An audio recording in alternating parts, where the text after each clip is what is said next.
I'm going to ask if we stand for invocation and pledge of allegiance. May we bow in an attitude of prayer. Almighty Heavenly Father, we just thank you for the night of rest and for this opportunity to be present this morning. Lord, we pray for safety and direction for all the citizens of Washington County. It is the vacation season. There is a lot of activity in our community, a lot of venues and events.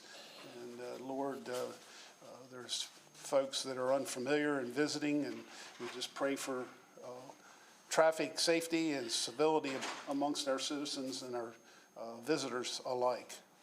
Lead, guide, and direct us today, Lord, that we would honor and serve others, and serving you as you would have us to do. Lord, may all that we do and say honors you and pleases you. We ask these things in your Son's name. Amen. I pledge allegiance to the flag of the United States of America and to the republic for which it stands, one nation, under God, indivisible, with liberty and justice for all. Okay, good morning again.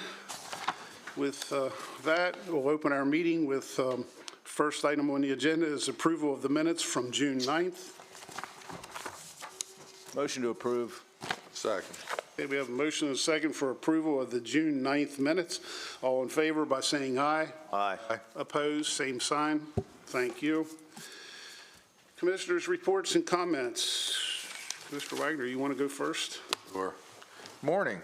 Hope everybody listening in here had a great 4th of July.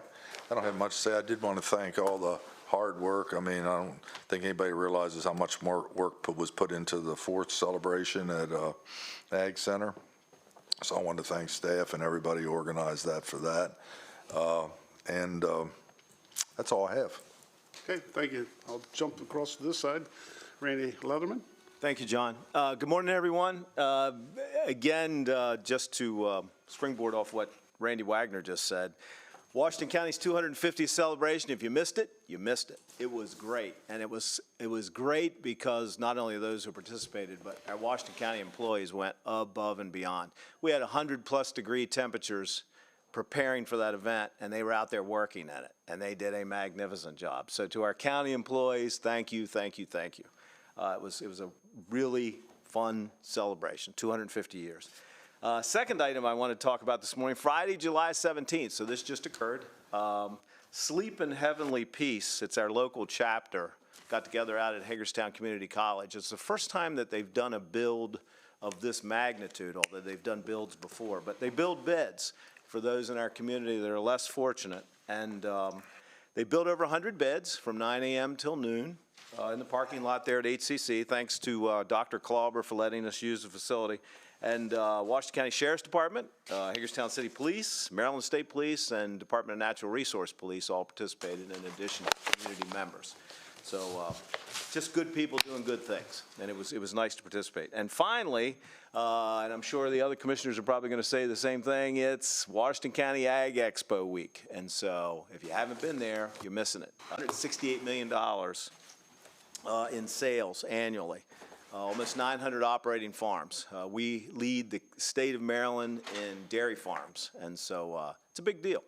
And our farmers mean a lot to us, and this is their week to celebrate. So stop by and participate in the Ag Expo on Sharpsburg Pike. That's all I got. Thank you. Commissioner Parrott. Well, good morning. First, I do want to say thank you to our staff and everyone who helped with the 4th of July event at the Ag Center. It was fantastic. It did rain, which was actually good because it cooled it down from 100 to like 70 degrees. And so everyone was able to enjoy the fireworks that night. You know, the drone show had to be delayed, but that's actually a good thing because now we're going to look forward to a drone show in September when we celebrate the 250th of Washington County, our anniversary. So make sure you're there at the Ag Center in September to see the drone show and fireworks. There's going to be a wonderful celebration. As we think about the 250th anniversary of our country on July 4th, you know, it's just a huge event. I just saw the young George Washington movie. Anybody who hasn't seen it, I encourage you to see it. It's interesting. But we look about our country, and it was really encouraging to go to D.C. and see the Washington Monument lit up with some really nice historical things. And anyway, I was glad to see our country come together and celebrate this great country that God's given us. So thank you, and I look forward to 250th of Washington County in September. Thank you. Commissioner Klein? Good morning, everyone. I, too, would like to express my thanks to all the employees, too many to mention individually, from the week of preparation, the year of planning, to the actual day of event. It was good to celebrate our country. I also want to bring up the fact that you mentioned there was a storm. Our county employees on 4th of July at 5:30, 6 o'clock, some of them were called out to clear the roads from the trees that have been fallen. So to the employees that are also listening on the highways that maybe weren't at the 4th of July event, they were called away from their families to clear roads. So we all appreciate that. Yes, and the Ag Expo and Fair is underway. I was there for Crowning of the Queen last night, going around seeing some of my friends who third generation are there showing animals. The minute you think the world's falling apart, go down to the Ag Expo and watch these young families, these farmers. And again, farming is our #1 industry. Maybe not our #1 employer, but our #1 in dollars. So thank you, Commissioner, for bringing that up. Also had the opportunity to attend the Battle of Funkstown Saturday morning in the streets and Sunday afternoon. Special thanks to John Phillips and his council team over there helping make that event. I think he mentioned to me over 400 volunteers over there, reenactors, and the reenactors presented John a trophy, award, a plaque for him and the town for their hospitality in hosting that event. As many of you might know, Sunday was National Ice Cream Day, and I went out and visited some of the places, and they're still carrying their ice cream trail maps. I talked to Cal the Freeze, and by them being on the ice cream trail, significantly increased their business from last year, and their market, farmers market, will have a 1-year anniversary this Saturday out there on Landis, Mount Etna Road, at that area, so be sure to stop out there. And I did stop out to watch the mud volleyball a little bit. It benefits the Community Free Clinic. You got to be careful because when they see your shirt clean, they all want to come up and hug you and get you dirty. But thanks to the Community Free Clinic for out there volunteering and raising money for their cause. I did stop by Sleep in Heavenly Peace out there at the college. It was 100 bids from what I was told, but the first responders in the community that was mentioned were all there, and Dr. Clover did use that facility. That was nice. The other night, I went down to Boonesboro for their EDC meet and greet meeting. It's a nice group of people. They're very active down there, even though the temperature was hot. There was about 20 of us down there in 98-degree heat at 5 o'clock. So that's a good group of people down there, really interested in their community. And I'd be remiss if I didn't say I stayed home Saturday at 6:45 to watch our own Jack Maher sing the national anthem down at Camden Yards and bring the house down. Some friends of mine were down there, and they were texting me as he was singing, and they were saying goosebumps were going down their back and all over their body, and he didn't miss a syllable, a note. He represented Washington County very well, and I think he has a Williamsport connection too. Another important thing, I didn't attend, but it was posted at our Public Safety Training Center. Last week, they posted a picture for the first time, all 3 classes being trained down there, paramedic, fire, and law enforcement. First time, so there's about 50 people in that photograph are down there training right now. And when you want to know what you're getting for your tax dollars, somebody in that photograph one day is going to play an important role in your life, maybe on the worst day, whether it's fire, police, or paramedic. Much like Dewey's house plays a role in our lives. One of those 50-some recruits and students down there will play an important role in our community. I also attended 2 of the time capsule events, one at Hagerstown Museum of Fine Arts and then the one at the Field House. Both were well attended, and what was really neat, watching people who 50 years ago put stuff in that time capsule, just sitting on pins and needles waiting to see if their souvenir was drawn out. And on a sad note, I do want to bring up in honor and in memory, Pastor Richard Hembrock passed away. A pastor of Vietnam, 2 terms in Vietnam. He passed away this past week, but he was always a good guest speaker at Memorial Day or the Veterans Days events. He was very passionate and loved his country, and he loved God. That being said, that concludes my Okay. report. Thank you, Commissioner Klein. Yes, I'd like to personally thank Ernie Giacola, who is the Director of Sleep in Heavenly Peace. It was a nice event. Ernie has a full-time job. He also is a family man. He's a godly man, and he tirelessly, for the past 6 years, has given his heart and soul to Sleep in Heavenly Peace. And I know 6 years ago, he talked to me about his plans and his ideas, and I thought, well, you know, he'll make 100 beds, and that'll kind of dissolve over time. Well, the 100 beds have turned into literally thousands and thousands. They made 100 there last Friday, I guess it was, just in 4 hours, and it's incredible. The need just keeps rolling in. I had the opportunity to share with Sheriff Albert, and he goes, John, he goes, you have no idea the places we come across that these kids are sleeping on the floor, they're sleeping on the couch, they have no bed, they have no bedroom. He goes, it's an incredible task, and I'd also publicly like to thank Lowe's. Lowe's contributes immensely to the program. I know all they need is some lumber. They call Lowe's. Lowe's gives them, they had been giving it to them. I think they sell, when they do sell it, it's at a tremendous discount. It's all hand-picked class 1 top grade lumber. It's not some junk that they want to get rid of that's twisted up or what have you. So Lowe's is an incredible partner with Sleep in Heavenly Peace. Also, hats off to the Adna Fulton Ag Expo, I guess it's now called. The Fulton family, in honor of all their contributions over so many years, have sponsored, if you will, the Ag Expo, and it's a great event, as you've already heard here this morning, especially for the young people, their animals, their training, their learning the skills of farming and the various aspects of what's very instrumental in this community, as you've heard, the economic development and the ag culture in Washington County is phenomenal. And I'd like to thank the commissioners publicly also, because we're continuously, I know we hear a lot about development and land use rights, but this board in particular over the last 4 years has been very instrumental in preserving, I think we're up over, is it 50,000 acres in permanent easements, protecting this county and its heritage, agricultural heritage.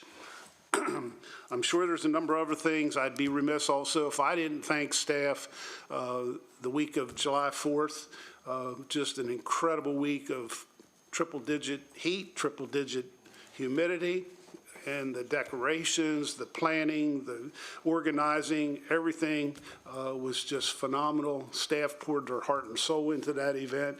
Had a few setbacks with the storm and with the heat, obviously, but it was a tremendous success.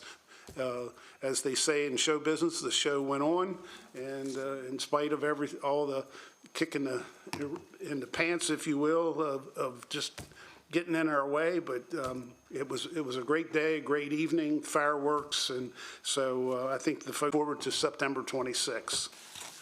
So have we missed anything, fellas? With hearing nothing else, I'm going to turn it over to staff comments to our County Administrator, Michelle Gordon. Thank you. I did attend Maryland Municipal League last night in Williamsport. I'd also like to thank all of our employees who were successful in pulling off the 250th anniversary of the United States, or anniversary of the signing of the Declaration of Independence. Our event on July the 4th was absolutely incredible. We had extreme heat, sudden, unexpected thunderstorms. Our staff pivoted on a dime to make sure that the community was safe, not only there at the Ag Center grounds, but out on our highways to make sure that downed trees were taken care of. Unfortunately, we were unable to set off our drone show and most of the fireworks, so we are planning 2.0 for September the 26th. Gates will open at 5:30. We are planning to set off the drone show and fireworks beginning at about 9 o'clock. We have already paid for the drone show and majority of the fireworks, so there's no, I mean, there will be some additional cost, but the majority of this has already been paid for. So the event was funded with HRT funds, and I'd like to thank our Board of County Commissioners for giving this event back to the community. We've already mentioned a couple of times the Ag Center and Expo for this week. I'd like to encourage the public to attend that event. I'd also like to congratulate my son, who won first place last night in the truck pool. Oh, wow. He's won first place at least one other time, so he did a good job last night. I have one statement I'd like to make regarding a recap. So I want to recap information related to the federal government's purchase of a warehouse on Wright Road in Williamsport, Maryland, and correct some false information that has been circulating online. Washington County has made no approvals for and has not voted for this federal project. Washington County was not involved in the site selection process and was not consulted with or contacted by the federal government or the private entity involved in the sales transaction of this existing structure or for any details related to the federal government's project. Washington County government has no jurisdiction, and we are not the governing body that will be overseeing this project. Questions and written correspondence for this Department of Homeland Security undertaking may be submitted to Immigration and Customs Enforcement environmental staff via email at icesustainability@ice.dhs.gov. Officials with KVG did reach out last week for a brief update. KVG and their subcontractors are abiding by the court-ordered injunction that is in place. KVG is currently installing security systems and temporary fencing to secure the building. I also asked them about the status of our pilot agreement or payment in lieu of taxes for revenue replacement for taxes. I was told at that time that they will have someone reach out to our county attorney's office regarding this item. No other information is available at this time. Lastly, I have one OMA complaint that I'd like to read, 20-212, dated June the 29th of 2026. The complainant alleged that the Board of County Commissioners illegally silenced microphones so nobody could hear dialogue between government officials and upset citizens prior to declaring a recess. He further asserted that the Washington County Board of County Commissioners violated the act by arresting someone for complaining about signing up to speak at the meeting. For the reasons below, we find no violations of the act. Whenever a public body meets in open session, the general public is entitled to attend. But if the presiding officer determines that the behavior of an individual is disrupting an open session, the public body may have the individual removed.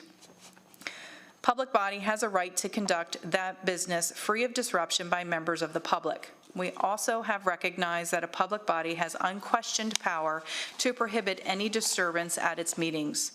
The Act requires a public body to adopt and enforce reasonable rules regarding the conduct of persons attending its meetings.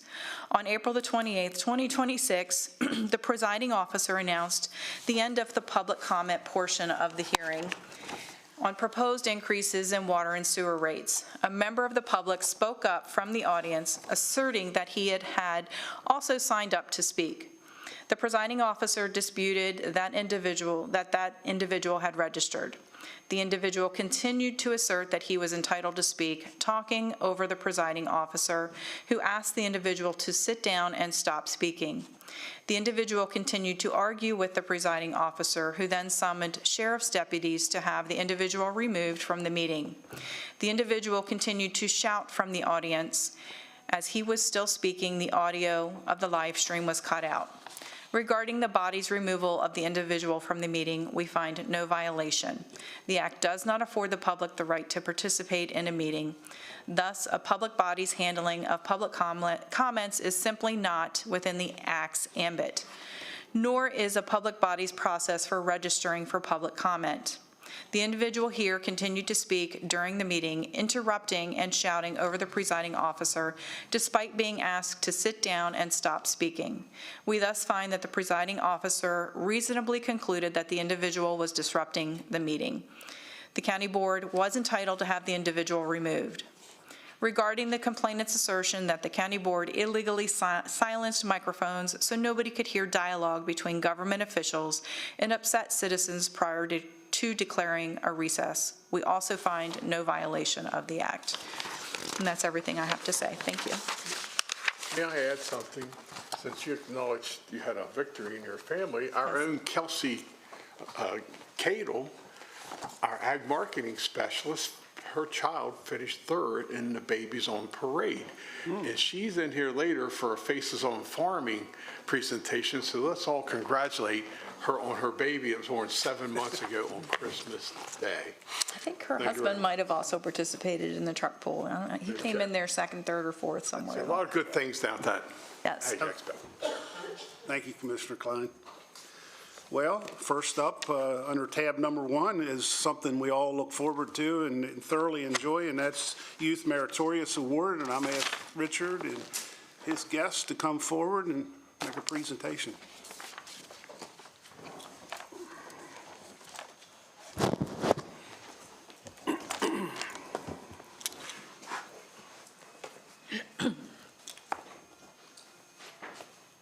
Good morning.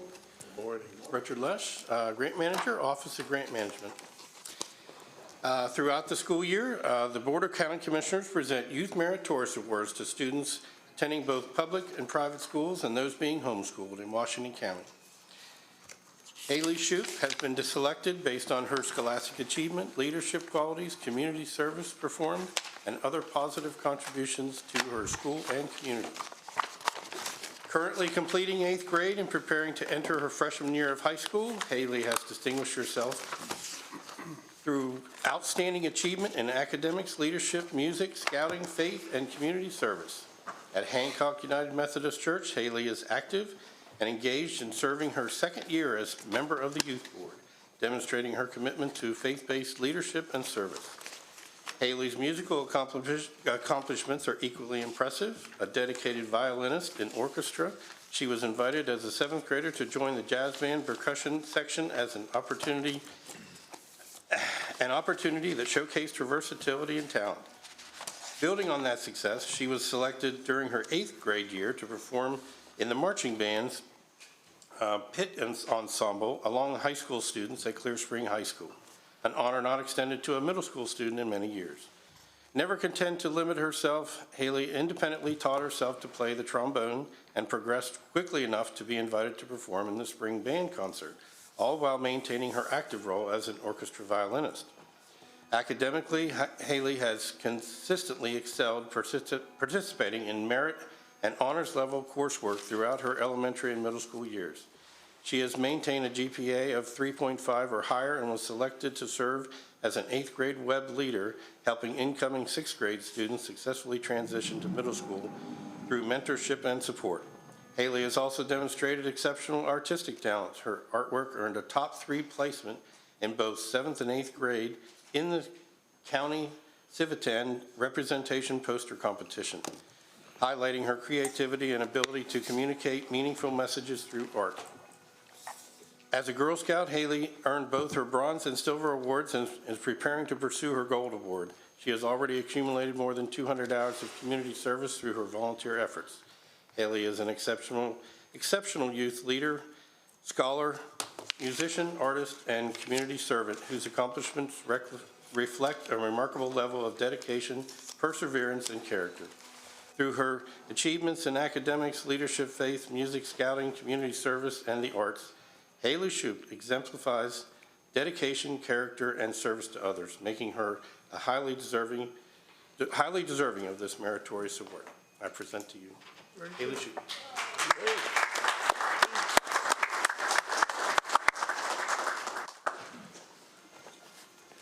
Any comments while we have you there? No, very good. I'm not so sure we. I told her she should have had a prepared speech, but I'm not so sure we shouldn't be presenting Haley Shoup, County Commissioner. Hey, self-taught. One minute. It's my honor on behalf of the county commissioners to first of all present you with one of our coveted county pins that you all wear, and also a gift certificate for you to go shopping for yourself. And also, we have this certificate of recognition. It's being presented to Haley Shook. We, the Board of County Commissioners of Washington County, do hereby recognize you for the outstanding achievement of being selected as a recipient of the June 2026 Youth Meritorious Award, Clear Spring Middle School. Your academic accomplishments, humanitarian efforts, and extracurricular activities are to be commended by both parents and students in Washington County. You have proven to be a superior role model. We congratulate you on your achievements and wish you the best in all your future endeavors. Awarded this 21st day of July, 2026, signed by all the county commissioners. So.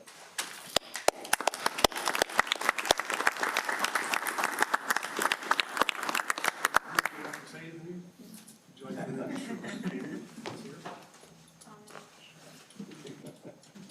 Well, we'll take pictures here. We'll bring you up front, and we'll take pictures with the commissioners, and then your family can come up and also take pictures. So you might want to take this, hold that with you up there. Come on up front. Do you want to introduce your parents up front? Yeah. Okay. My grandmother might take a while. Do you just put your grandmother in?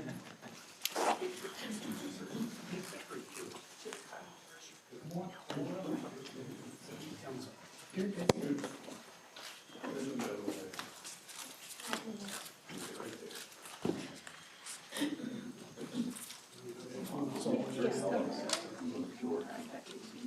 want to get them first? Oh, okay, sure. Yeah, you want to just do the family. Here, oh, family first. Yeah, that's something I'm not good at. Thank you. Thank you, love. Oh, I remember that moment. Okay. 1, 2, 3.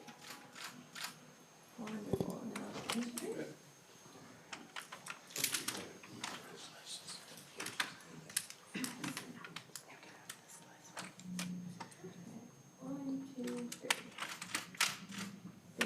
No, 3 of us, get out. One with your, you want to go back and do one with your grandson? You want to sit beside her grandmother? She was gonna sit back there. Okay.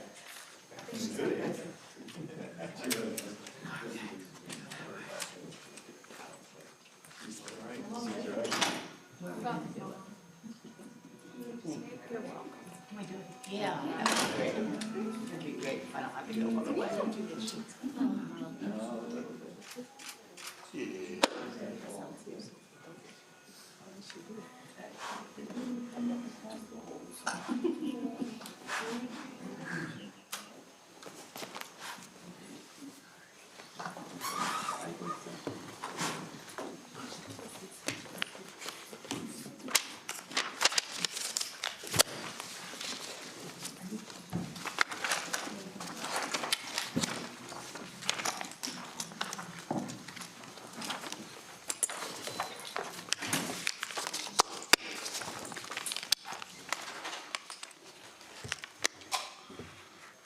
Okay, bear with me here. We have a minute or about a minute and a half before we can start the next agenda item, which is a public hearing scheduled for exactly 9:30. Okay. That's the speakers.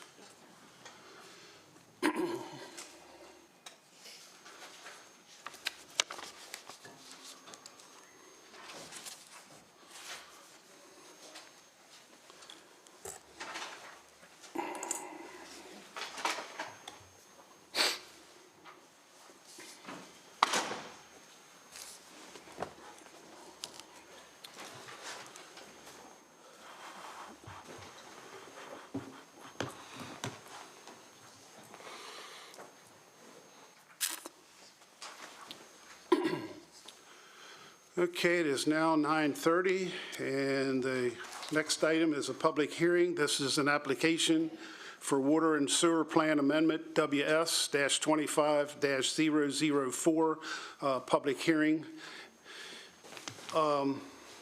The purpose of this hearing is to hear public testimony concerning the matter. The procedure is as follows. Staff will introduce the matter. Next, the applicant, having the burden of proof, will present their application and evidence. Following the applicant's presentation, the hearing will be open for public comment and testimony. Each speaker will be given a maximum of 3 minutes to testify. Testimony shall be limited only to the matter now before the board. Testimony that is not relevant to the proposed amendment to the water and sewer plan, or that which is repetitive, disruptive, or otherwise impedes the orderly conduct of the public hearing will not be tolerated. Unauthorized remarks, loud noises, whistles, yells, or similar disruptions from the gallery shall not be permitted. Anyone who fails to follow these rules forfeits their opportunity to testify and will be asked to return to their seat or leave the meeting. Once public comment has concluded, the hearing will close. There shall be no donating or pooling of time to allow any one person to speak longer than 3 minutes. After everyone who wishes to speak has done so, the hearing will close. The commissioners may then discuss the issue and provide direction to staff. Anyone who will be testifying today, please stand for the oath.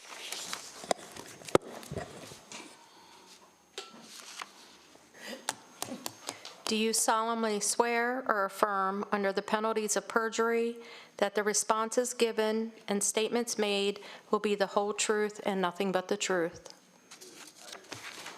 Okay, at this time, I'm going to ask Travis Allen, Senior Planner, Planning and Zoning, will now introduce the matter. Travis? Good morning, Commissioners. Travis Allen, Senior Planner with Planning and Zoning. We're here to take public comment and testimony on Water and Sewer Plan Amendment WS 25-004. The applicant, 2003 Mason-Dixon LLC, is looking to get the service priority classification amended from W5S5 Plan Service to W3S3 Program Service for a property at 17939 Mason-Dixon Road. They are also looking to have the board recognize the ability of the Antrim Township Municipal Authority to provide water and sewer service to eligible properties in Washington County.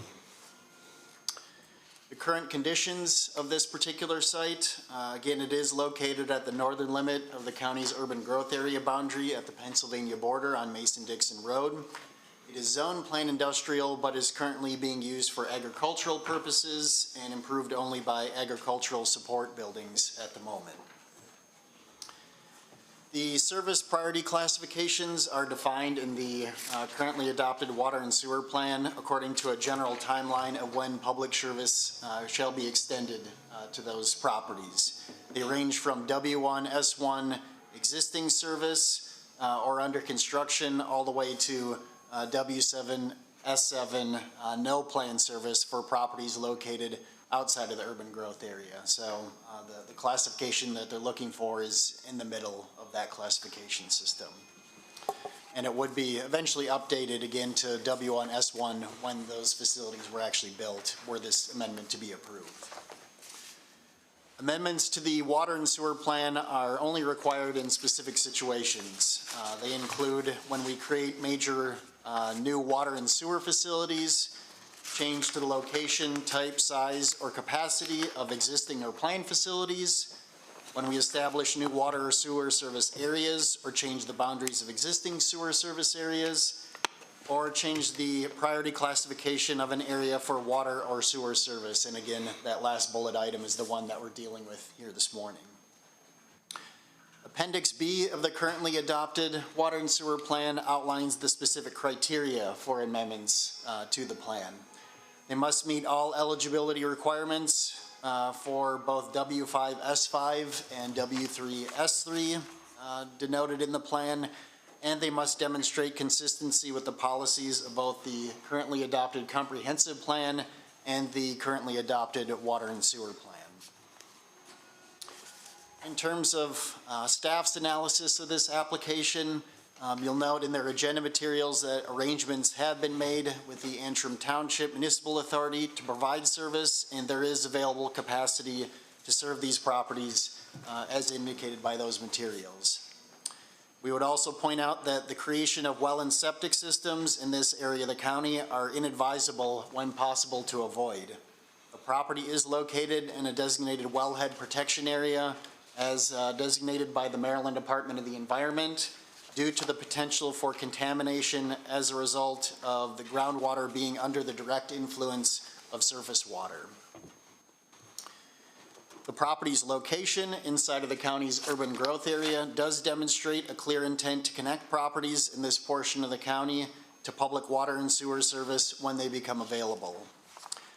The unique circumstances of the property being located immediately adjacent to the Pennsylvania border enable the property to seek out more economical public water and sewer service across state lines, potentially preserving local allocation for neighboring properties yet to be fully developed, and reducing the burden on county and city water and wastewater systems. As a result, staff does conclude that the request is consistent with both the comprehensive plan and the water and sewer plan. And to this point, we have received no public comments either for or against the proposed amendment.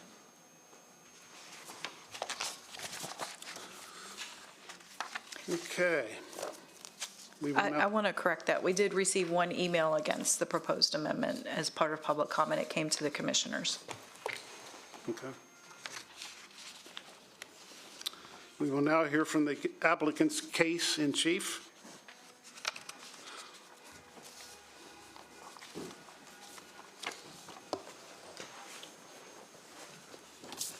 Good morning. My name is Jason Divalbus, address P.O. Box 202 in Greencastle, Pennsylvania. I am the attorney for the applicant for this water sewer amendment, 2003 Mason-Dixon LLC, and I have been sworn in. Travis did a pretty good job of introducing this matter.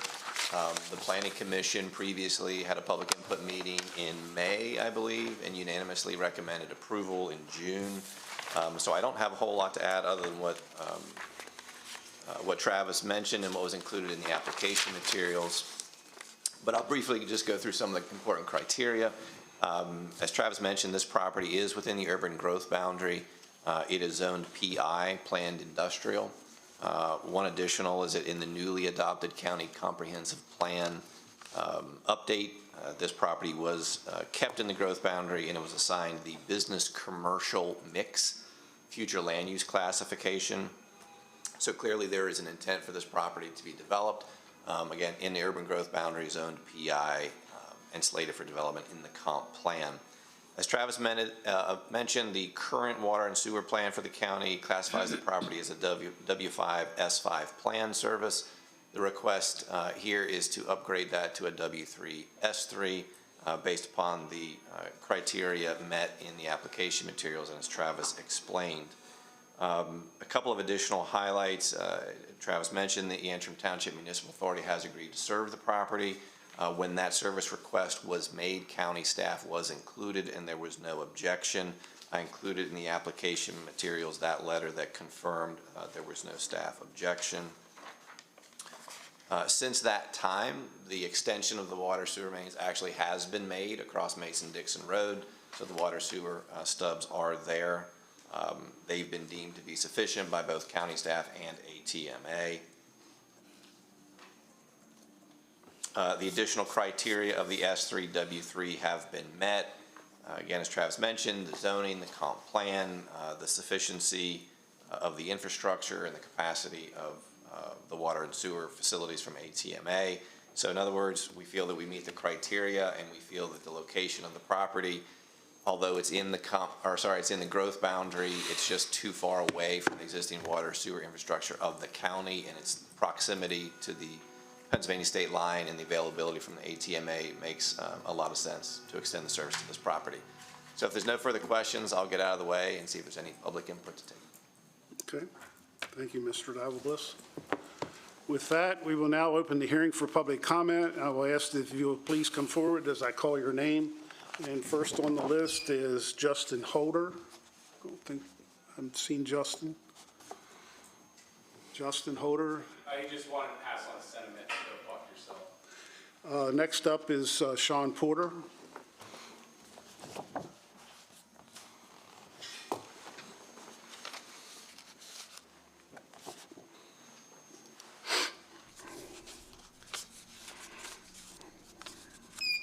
Good morning, communist retards. I am in support of you allowing private property owners to do what they want with their own property and to stop extorting them using sewer as a vehicle with which to do so, like Jeff Klein did in 2019 in December to Justin Holder's 9-acre property to keep it from being able to be developed into affordable housing because you hate the common working man and you only serve your special interests like Ellsworth Electric and other businesses owned by cocksucking communist politicians, sons of bitches, much like Commissioner John Barr. So anyhow, I just wanted to support this guy's right to do whatever he would like with his property. And I'm glad to see you realize that personal attacks are protected by the First Amendment since we sent the case law to your outside special counsel, who we are also suing for conspiracy to violate citizens' civil rights for speaking out at hearings just like this one about this particular amendment. So long story short, John, go fuck yourself, and thank you for recognizing my First Amendment right to tell you to do so and to be able to speak out about the corruption Jeff Klein with his little $5,000 bribe to Justin Holder back in December of 2019, and to tell everybody that it's about time you realize we can say what we want. And by the way, the haircut looks pretty good today there, John. Take care. Next up is Dave Williams.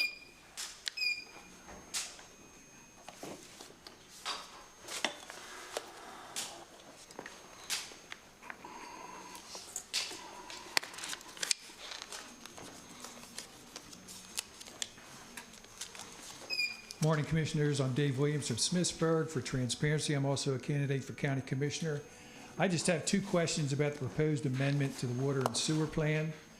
On April 13, 2026, the Maryland Department of the Environment issued a binding order on the county barring it from expanding its sewer system until the county water and sewerage plan is updated and approved by the state. To my knowledge, the county's plan has not yet been updated or approved by the state. My first question is, does amending the water and sewerage plan in any way violate the binding order from the state? The documentation accompanying the proposed amendment states that Antrim Township is agreeable to supply water and sewer service to the Mason-Dixon Road property, and that the property owner has provided the infrastructure to connect to that system. I didn't find any information indicating the amount of water and sewer the property is planning to utilize, or how much water and sewer the infrastructure is able to support. Which leads me to my second question. What is the planned water and sewer capacity for the site? And is that amount in line with the expected minimal requirements of a traditional warehouse? Or is the planned water and sewer capacity enough to support other uses for the property? Uses that would require greater water and sewer availability. For example, the original infrastructure for the warehouse on Wright Road was designed to support a traditional warehouse, requiring a relatively small amount of water and sewer capacity. Should plans proceed to convert that warehouse into a facility to house 1,500 detainees, the water and sewer allocation and infrastructure would need to be increased substantially. So, knowing the water and sewer capacity plan for the Mason-Dixon Road project would give the public some idea as to whether that property might be able to be used for something other than a traditional warehouse in the future. Having more warehouses in the county is troubling enough to many people. The public should be made aware of any new warehouse site in the county with the water and sewer infrastructure and the water and sewer allocation to make it more easily converted into a facility like the ICE Detention Center planned for Wright Road. Please answer these two questions before approving or denying the proposed amendment.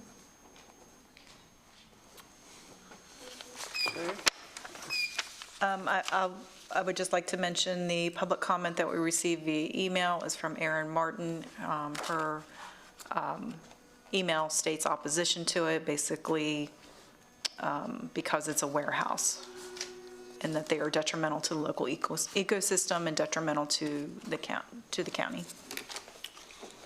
Okay, thank you. This concludes the public comment portion of the hearing. Commissioners, do you have any questions for staff or the applicant? I do. Neil, go ahead. In one of the comments, they talked about a court order. I'd like to hear our attorney's thought about that. Like, does this violate that? Are we fine?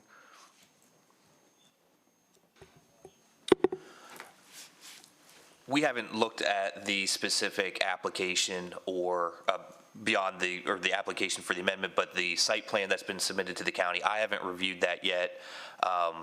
As I understand the court order, this is an extension of the Antrim Township water system, not the county's.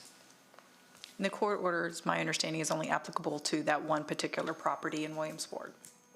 That's correct, Michelle. That was only applicable to the, I can't remember what they call it, but the Wright Road pump station.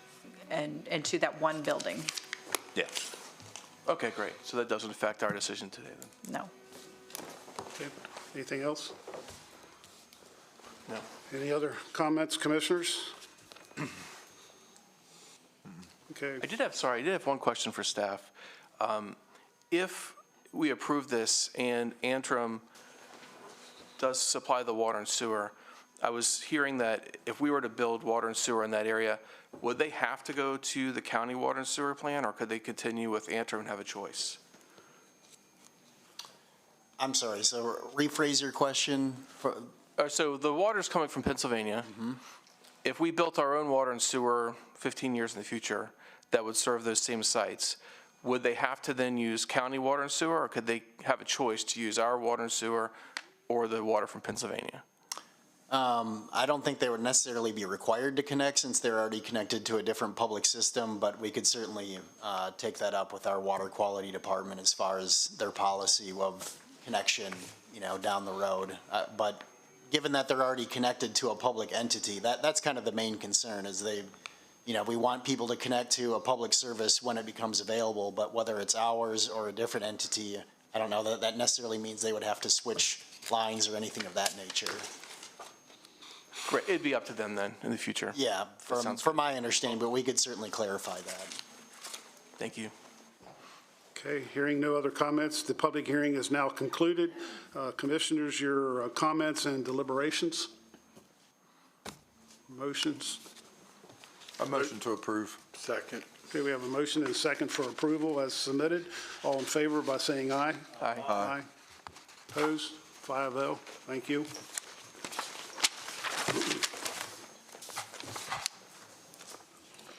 Okay.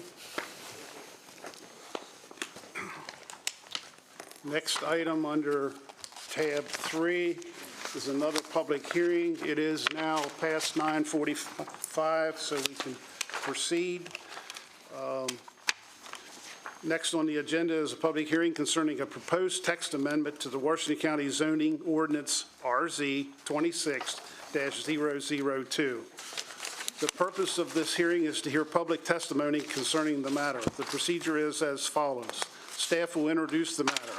Next, the applicant, having the burden of proof, will present their application and evidence. Following the applicant's presentation, the board will hear from those who signed up to give testimony. Each speaker will be given a maximum of 3 minutes to testify. Testimony shall be limited only to the proposed text amendment. Testimony that is not relevant to the text amendment or to that which is repetitive, disruptive, or otherwise impedes the orderly conduct of the public hearing will not be tolerated. Unauthorized remarks, loud noises, whistles, yells, or similar disruptions from the gallery shall not be permitted. Anyone who fails to follow these rules forfeits their opportunity to testify and will be asked to return to their seat or leave the meeting. Once public comment has concluded, the hearing will close. There shall be no donating or pooling of time to allow any one person to speak longer than 3 minutes. After everyone who signed up to speak has done so, the hearing will close. The commissioners may then discuss the issue and provide direction to staff. So at this time, I'm going to ask that anyone who would like to testify, please stand for the oath.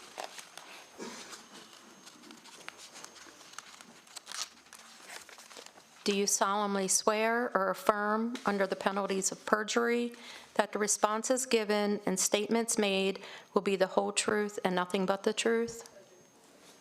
Okay, thank you. At this time, I'm going to ask Kayla Shingleton, Comprehensive Planner, Planning and Zoning, will now introduce the matter. Good morning, Kyla Shingleton, Comprehensive Planner, Department of Planning and Zoning. This is a proposed text amendment for Cascade Properties LLC to amend the Special Economic District of the Washington County Zoning Ordinance. This district was created and applied to the land of the former Fort Ritchie Army Base. The land was converted into a private entity for redevelopment after the fort's closure. The land associated with the fort functioned similar to a small town containing residential, commercial, and industrial uses when it was running. The district was created to allow the area to be revitalized back to a similar nature as the fort. The applicant proposes adding and deleting specific types of principally permitted manufacturing and industrial uses, as well as new retail uses to section 19C.2 in order to attract uses once compatible with the property. In section 19C.3, the proposed amendments allow for the addition and deletion of limited special exception uses that are consistent with the former uses on the property. The amendments to 19C.6 are being proposed to update the residential lot size, width, and setback requirements for those of a high-density district. New design criteria has been proposed in section 19C.7 to ensure consistency within the district while allowing for development that best fits the character of the special economic district. All proposed amendments are specifically listed / stricken in the applicant packet. This item was presented to the Washington County Planning Commission at a public information meeting held on May 4th, and then at their regular meeting on June 1st, the members unanimously recommended in favor of the proposed map amendment. No public comments have been received in favor or opposition. And I need to correct that. We've received 2 emails in opposition to this. Okay. Okay, we will now hear the applicant's case in chief. Morning, John Krumpetich, owner of approximately 500 acres of former Fort Ritchie. The Special Economic District, SED, was created 25 years ago. It really was a very open landscape to try and attract businesses to a former military base. To everyone who's been there, I mean, the fort really does have the look of a small town. More so now than ever that so many of the buildings are renovated and inhabited. We understand the responsibility that we have, not just to the redevelopment of the fort, but also to the town of Cascade.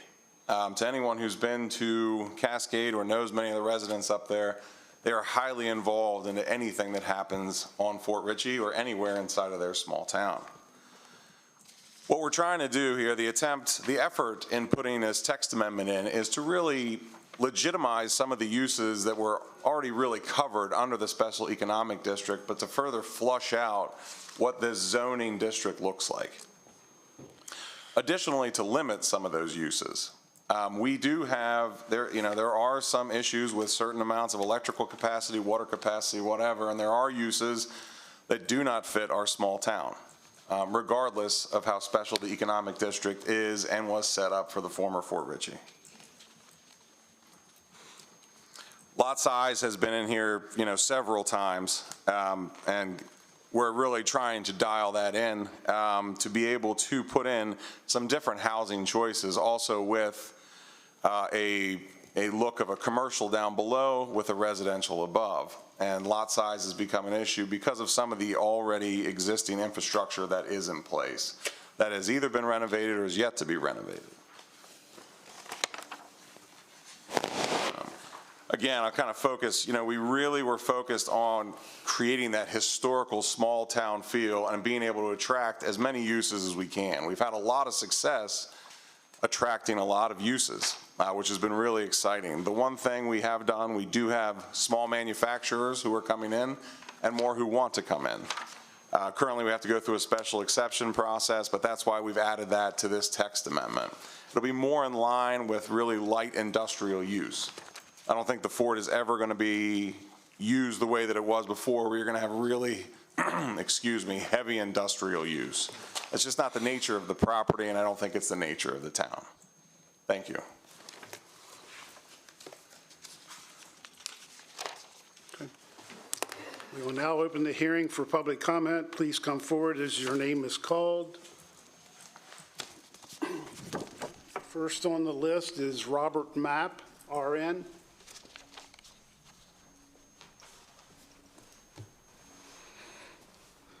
Next on the list is Justin Holder. I don't think Justin's here either. And third on the list is Sean Porter.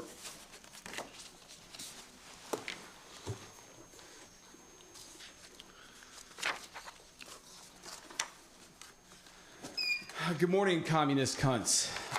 So, as a former property owner of land right next to Fort Ritchie, that place badly needs developed. The only bar they have up there is Chocolate Park. It's a total shithole. The bar whore quality is substandard. The cocaine is super stepped on. It's just a shithole. The best thing you can do is to allow these guys to do whatever they want to develop that land to make something useful happen up in that area. It's a pain in the ass to get anywhere, even to get off the mountain to get to Waynesboro is a 15-minute shit show getting down the mountain, especially in the winter. However, this could all be changed if there's more development and more stores come up there. And I mean, there's only one grocery store in that area. It's a tiny little shop. So you should not be opposing anything they want to do that would help them to develop it. You're the government. You're supposed to not be going after people's property rights. You're not supposed to look out for special interests like Ellsworth Electric or any other businesses that might benefit from Jeff Klein's corruption, bribe schemes, and payoffs. So anyway, you should let property owners do whatever they want, and if they want to amend some sort of a map to get more use out of the land at Fort Ritchie, they should by all means be able to do so. It's funny you were talking about July 4th crap the whole time. You're supposed to be celebrating independence and freedom from King George, yet here is John Barr acting just like King George, taking away people's freedoms. By the way, the false charges you had your attorney file against me in Baltimore, they were dropped. Mr. Porter, you're out of line. They were null pros. No, you're out of line for charging citizens for free speech, you cocksucker. Have a good day, motherfucker. Warning. Okay, this concludes the public comment portion of the hearing. No, Commissioner? I wanted to read the two public comments Oh, that we okay. received. Please do. All right, so the two email public comments, the first one's from Erin Martin. She opposes this amendment because Maryland is rich in history and the base is part of that.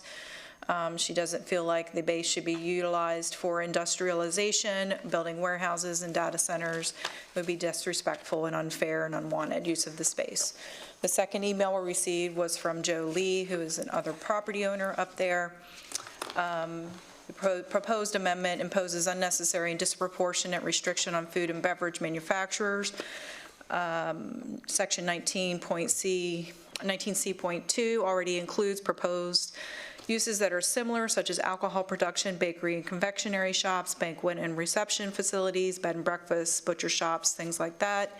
In addition, the proposed principal permitted use includes several manufacturing operations, such as manufacturing of electronics, communications, semiconductors, microchips, medical, scientific, technical instruments, machine parts and components, small parts, as well as manufacturing, compounding, processing, packaging, and treatment of cosmetics, hair products, and pharmaceuticals, manufacturing of yeast, molds, and other natural products used in medical and biotechnical research.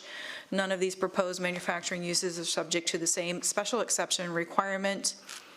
This is unequal treatment, raises concerns about consistency and fairness in the application of zoning regulations. The proposed restriction appears inconsistent with that purpose, and instead of promoting flexibility and adaptive reuse, it creates an unnecessary barrier for one specific industry while allowing comparable and manufacturing uses to proceed without similar limitations. For this reason, he respectfully urges the board to reject the proposed amendments to 19C3 and preserve a fair, consistent, and flexible framework. That's everything.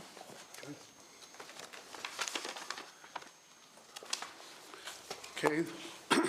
This concludes the public comment portion of the hearing. Commissioners, do you have any questions for staff or the applicant? I do have a question for staff, if they come back up, just.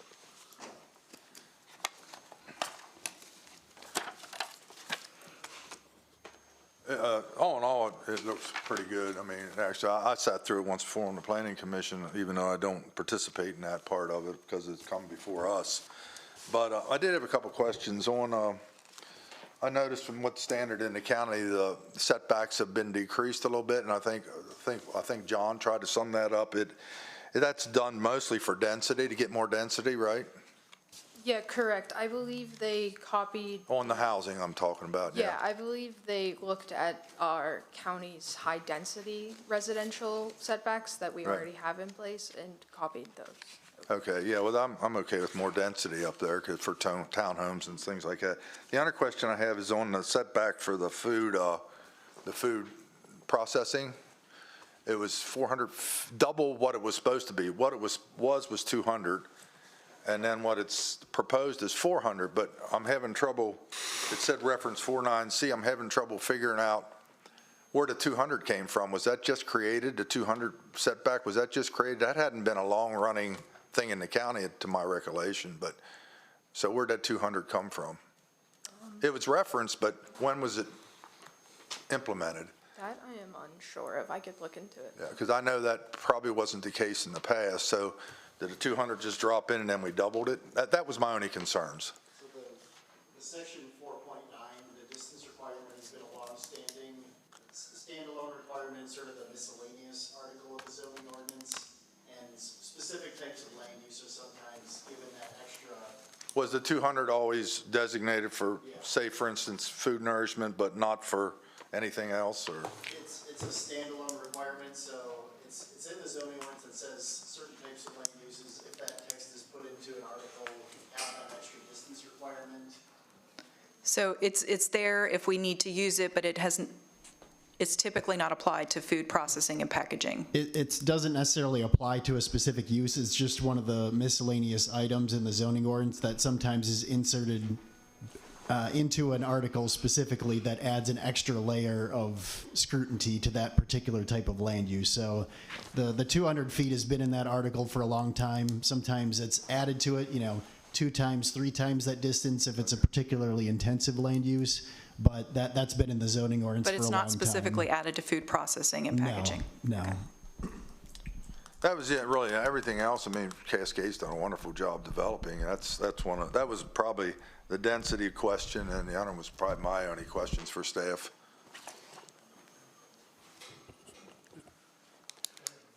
Yeah, so just for staff, sounds like it went through the planning commission and that was unanimous? Yes. And I know there's a zoning appeals. Why did it go to planning commission instead of zoning appeals? Because it's a text amendment, because they're amending the ordinance that's already set in place, so it becomes a rezoning instead. Got it, thank you. Okay. I guess with that, I'd like to make a motion to go ahead and approve this, except for 19C3, which is the question you were asking about. Don't double it, just make it what it normally is. Yeah, I'd be okay with that. Are we okay with this? Go ahead. Well, don't I need to close the meeting first, then we Yes. discuss it? Oh, okay. And then comments, commissioner okay. comments, yeah. Public hearing is now concluded. Commissioners, your comments and deliberations. Okay, now, Sorry, I went out of order there. that's all right. Yeah, so I'd like to make a motion to accept this amendment, except for 19C3, just leave it the way it normally is, instead of saying 2 times the distance. I'll second it if there's any discussion. Okay, discussion? Everybody okay? Okay, got a motion and a second, ready to vote? All in favor by saying aye? Aye. Opposed, same sign? Okay, thank you.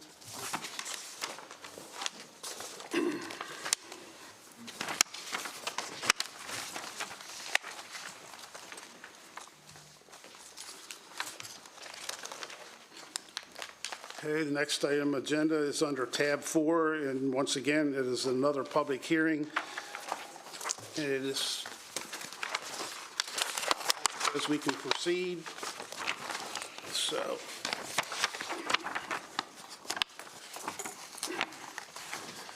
Next on the agenda is a public hearing concerning a proposed map amendment, RZ-26-003.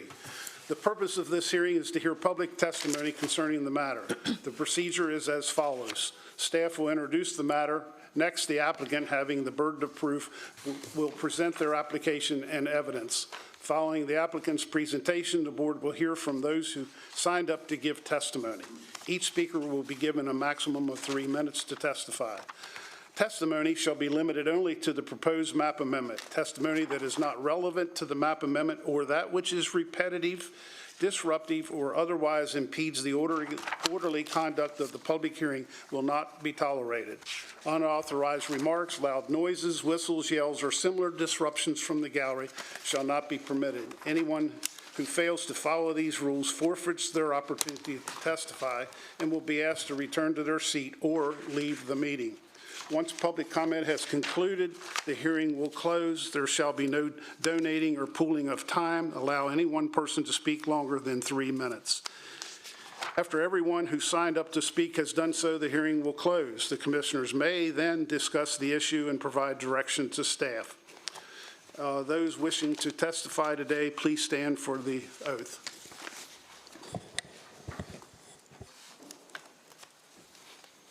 Do you solemnly swear or affirm, under the penalties of perjury, that the responses given and statements made will be the whole truth and nothing but the truth? Okay, at this time, I'd like to ask Kayla Shingleton, Comprehensive Planner, Planning and Zoning, will now introduce the matter. Hello again, Kyla Shingleton, Comprehensive Planner, Planning and Zoning.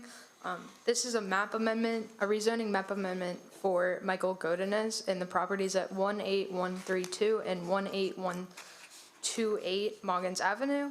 The applicant has proposed to rezone the subject parcels from residential multifamily to highway interchange. These properties have a combined total acreage of 0.72 acres. Each property currently has a single-family resident with accessory structures. They are buffered from surrounding properties with vegetation. When rezonings are not part of a comprehensive rezoning by a governing body, individual map amendments are under an obligation to meet the test of the change or mistake rule. The change or mistake rule requires proof by the applicant that there has been either a substantial change in the character of the neighborhood since the last comprehensive zoning plan, which was in 2012, or a mistake in the designation of the existing zoning classification. As part of the evaluation to determine whether the applicant has proven whether there has been either a change or mistake in the zoning of a parcel, the Maryland Annotated Code Land Use article in the Washington County Zoning Ordinance state that the local legislative body is required to make findings of a fact on at least 6 different criteria in order to ensure that the consistent evaluation of each case is provided. Those criteria include population change, the availability of public facilities, present and future transportation patterns, compatibility with existing and proposed development for the area, the recommendation of the Planning Commission, and the relationship of the proposed amendment to the jurisdiction's comprehensive plan. The applicant in their justification statement has indicated that they believe that there has been both a change and mistake since the last comprehensive rezoning in 2012. In the case of a mistake, the applicant claims that factors such as the following were not fully considered by the board in their 2012 rezoning decision: the inconsistent application of the Highway Interchange 1 rezoning classification to properties along Moggins Avenue where the subject parcels are located. Residential usage of the properties would continue to be viable despite the geographic separation of the properties from adjacent residential neighborhoods and the continued commercial growth in the area. In the case of the neighborhood change, the applicant contends in their justification statement that a substantial change has occurred in the property of the neighborhood since the 2012 rezoning. As evidence, they offer an increase in daily average value traffic on Moggins Avenue and the substantial commercial development in the vicinity of the site. The land use plan map for the comprehensive plan assigns these parcels as high-density residential. However, due to the current commercial growth, development, and traffic in the area, it is likely over time the site will be less desirable as residential use. Staff believes there is logic to now applying the highway interchange zoning classification to these properties based on their separation from the neighboring residential multifamily development and their proximity to other commercial uses. This item was presented to the Washington County Planning Commission at their public information meeting on May 4th. At that meeting, several public comments were made in favor of the proposal, and then on the regular meeting, Planning Commission meeting on June 1st, they voted unanimously in favor of the proposed map amendment under the reasoning of change. And there has been no comments in opposition.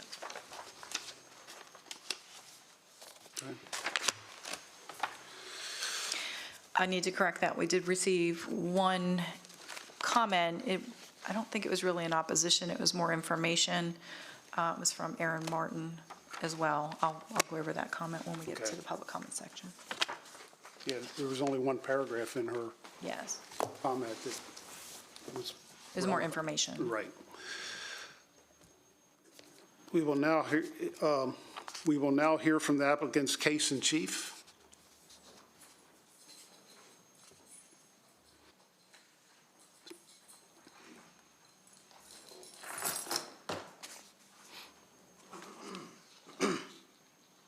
Good morning. My name's Michael Godinez. So I'm the applicant for these two properties here to rezone them from RT to HI. So the civil engineer that I had worked with kind of recommended that I give, there really was two different reasons for this to be a reasonable request. One being a change in the neighborhood. Additional commercial development had, a lot actually had occurred since the last 2012 comprehensive rezoning. And so, there's a lot of commercial development surrounding the property along Morgan's Avenue. I believe Morgan's Avenue in general, or at least that particular strip of Morgan's Avenue, had doubled in traffic count since 2012. Kind of lending to the idea of more of a commercial environment rather than, the current use of residential. It's worth mentioning that these two properties are two of the only last RT properties on that part of Morgan's Avenue with the Morgan's Avenue address. So that's the first reason. The second reason, which is the reason why I filed both of them, is for a mistake in the original zoning. So back in 2012, when they did the rezoning, these two properties were included with the rest of the neighborhood behind these properties, which is Seneca Ridge. And so, if you look at that particular zoning of the RT, basically it includes all of Seneca Ridge development, with the exception of these two, which are in a much different location. They're completely separate of that neighborhood. They're fronting Morgan's Avenue and really functionally not part of that neighborhood. You actually have to turn onto Seneca Ridge to get to Seneca Ridge and come out fully of the Seneca Ridge neighborhood to get to these two houses, given that they're directly on Morgan's Avenue. That being said, back in 2012 when they had rezoned it to RT, it's important to note that before they rezoned these two, they were already HI2, and so the properties around it were HI1. So from talking to the county, I found out that during that time, they eliminated the HI2 and HI1 districts and then converted it all to HI. So at that time, the logic probably made sense that these two properties being used as residential during that time should be included with the Seneca Ridge RT district. But then as, time has moved on, things have progressed, 12 plus years, now the neighborhood is much different than what it was. And I think, personally, I believe that it's more favorable for a commercial property, again, given the high traffic count, and then also because it was already zoned HI before this change. So that was my appeal. Okay, thank you. Thank you. We will now open the hearing for public comment. Please come forward as I call your name. First on the list is Carlos Tipley.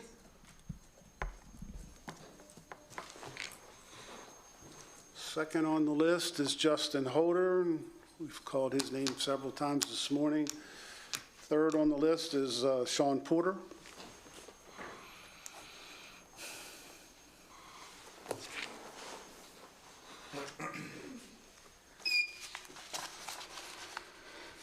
Good morning, communist douchebags. I'm here in support of whatever that citizen wants to do with his property. If you have to change some sort of a map to let him do whatever the hell he wants in a free country, well, then that's what you have to do. And if you don't pass it, and if you don't vote for it, anyone that doesn't vote for it should be protested, picketed, and voted out of office, like Commissioner John Barr and Commissioner Jeff Klein should be, just in general. Anyhow, yeah, I don't like it when the government tells people what to do with their land when it doesn't hurt other people. And so you really should celebrate our 250th anniversary here in Washington County by actually having freedom. You know, you banned free speech for so long and got rid of public comments because everyone just came in and said horrible things about John Barr and his mom. And, you know, I think that's ridiculous. I think now's the time you should just start acting properly and let people say what they want and let people do what they want with their land in a free country, in a free society, the way our founding fathers meant it to be. I think that George Washington would be furious that these people have to come in here and kiss your gavel in order to do what they want with their own property. We fought King George and killed all those British bastards, so we didn't have to deal with assholes like Commissioner Jeff Klein and John Barr, yet here we are. Two assholes still holding up the works for people, not allowing Justin Holder to develop his 9 acres of waterfront property for affordable housing just because rich friends of theirs like Austin Fluke owns the land directly across the river. Anyhow, I, again, am in support of this amendment as long as it happens. I guess there won't be massive protests outside. Oh, wait a second. There already are massive protests outside against your tyrannical rule, Commissioner John Barr, you worthless piece of shit. So in closing, fuck you, John Barr. And again, I beat you in court now. 7 different cases I've won. Fuck you. You're a piece of shit. So's your lawyer. Fuck Jeff Klein. Have a great day.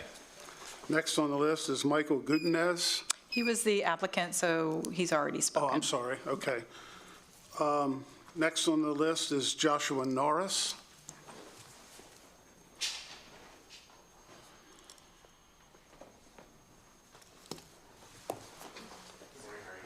Good morning. What kids do to you. All right. My name is Joshua Norris. I'm at the business across the street from this proposed, I guess, what is it, would be a new zoning. I'm for it. I think it'd bring more business to our area and everything, just more traffic flow and stuff like that. And I also think that the houses there currently aren't very safe because they're just a couple of feet back from the road. And unfortunately, people fly down through that area. So I think business in that area would be more beneficial than 2 houses that are like the only 2 houses, honestly, probably within that whole stretch. But other than that, I think I'm just for it and everything. Okay. Good. Thank you. You're welcome. Thank you. Next on the list is Alina Maya. I'm sorry if I didn't pronounce that correctly. Good morning. My name is Alina Mihai. I am a resident of the Seneca Ridge community, and I also am a business owner in the 18117 Morgans Avenue complex. As a resident, I am in favor of those 2 properties becoming commercial, as it does not affect the peace or quiet in the neighborhood at all. It's always been pretty far from this space where most of the houses are located, so anything that would belong in that space would not affect the community. As a business owner, I also believe that it would bring an improvement to the area, higher traffic, more interest, and as a whole for the entire space, both commercial and residential, it would benefit with improving the space, bringing more traffic, and thus increasing the value of the space, both commercial and residential. So I'm in favor for the project. Okay. Thank you. Next up is Alicia Resides. Thank you. Good morning. I am in favor of this zoning as I also live in Seneca Ridge. It's a very, very active neighborhood. Actually more active than I've been in a long time. I've just moved there in February, so it's new to me, but it's not new to me because I'm from Hagerstown. But I'm in favor of this because I believe that it would add tremendous value to the neighborhood, also increasing opportunities for small business owners to build up the community, and I actually think it would add great value to the neighborhood, and I actually think the neighborhood would love it. Again, very, very active. You see people running around all the time, lots of kids. And concerning as far as I just wanted to mention that there is quite an amount of vegetation that separates the two houses from the neighborhood. I actually would have never thought to include those houses in the neighborhood because they don't fit, they don't align. It's not really a part of it, and as mentioned before, it's quite close to the road. And I have noticed, I'm a business owner as well, it is quite busy through that strip. I know it's a small town, but it is not small to the amount of people that are there. So thank you for your time. Thank you. With that, this public hearing is... I just wanted to. Oh, Yep. I'm sorry, I yes. have the email from a resident, from Erin Martin. It really wasn't in favor or in opposition of it. It was basically an information. She would like transparency and believes that citizens have a right to know what is being proposed for construction in these locations. She feels like they're being kept out of the loop, that's all. Okay. With that, public hearing is now concluded. Commissioners, your comments and deliberations at this time. Questions for the staff? Yep, okay. I don't, but that's what's next. I don't have that on the list. Oh. Okay, I'm sorry. Yep, I did jump, thank you, Commissioner Wagner, I did jump ahead. This concludes the public comment portion of the hearing. Commissioners, do you have any questions for staff or the applicant? Everyone's shaking their head, so the public hearing is now concluded. Commissioners, your comments and deliberations. I think it's a good fit, so I'd motion to approve. Second. Okay, we have a motion and a second to approve as submitted. All in favor by saying aye. Aye. Opposed, same sign, 5-0. Thank you. Thank you, staff. Thank you, applicant.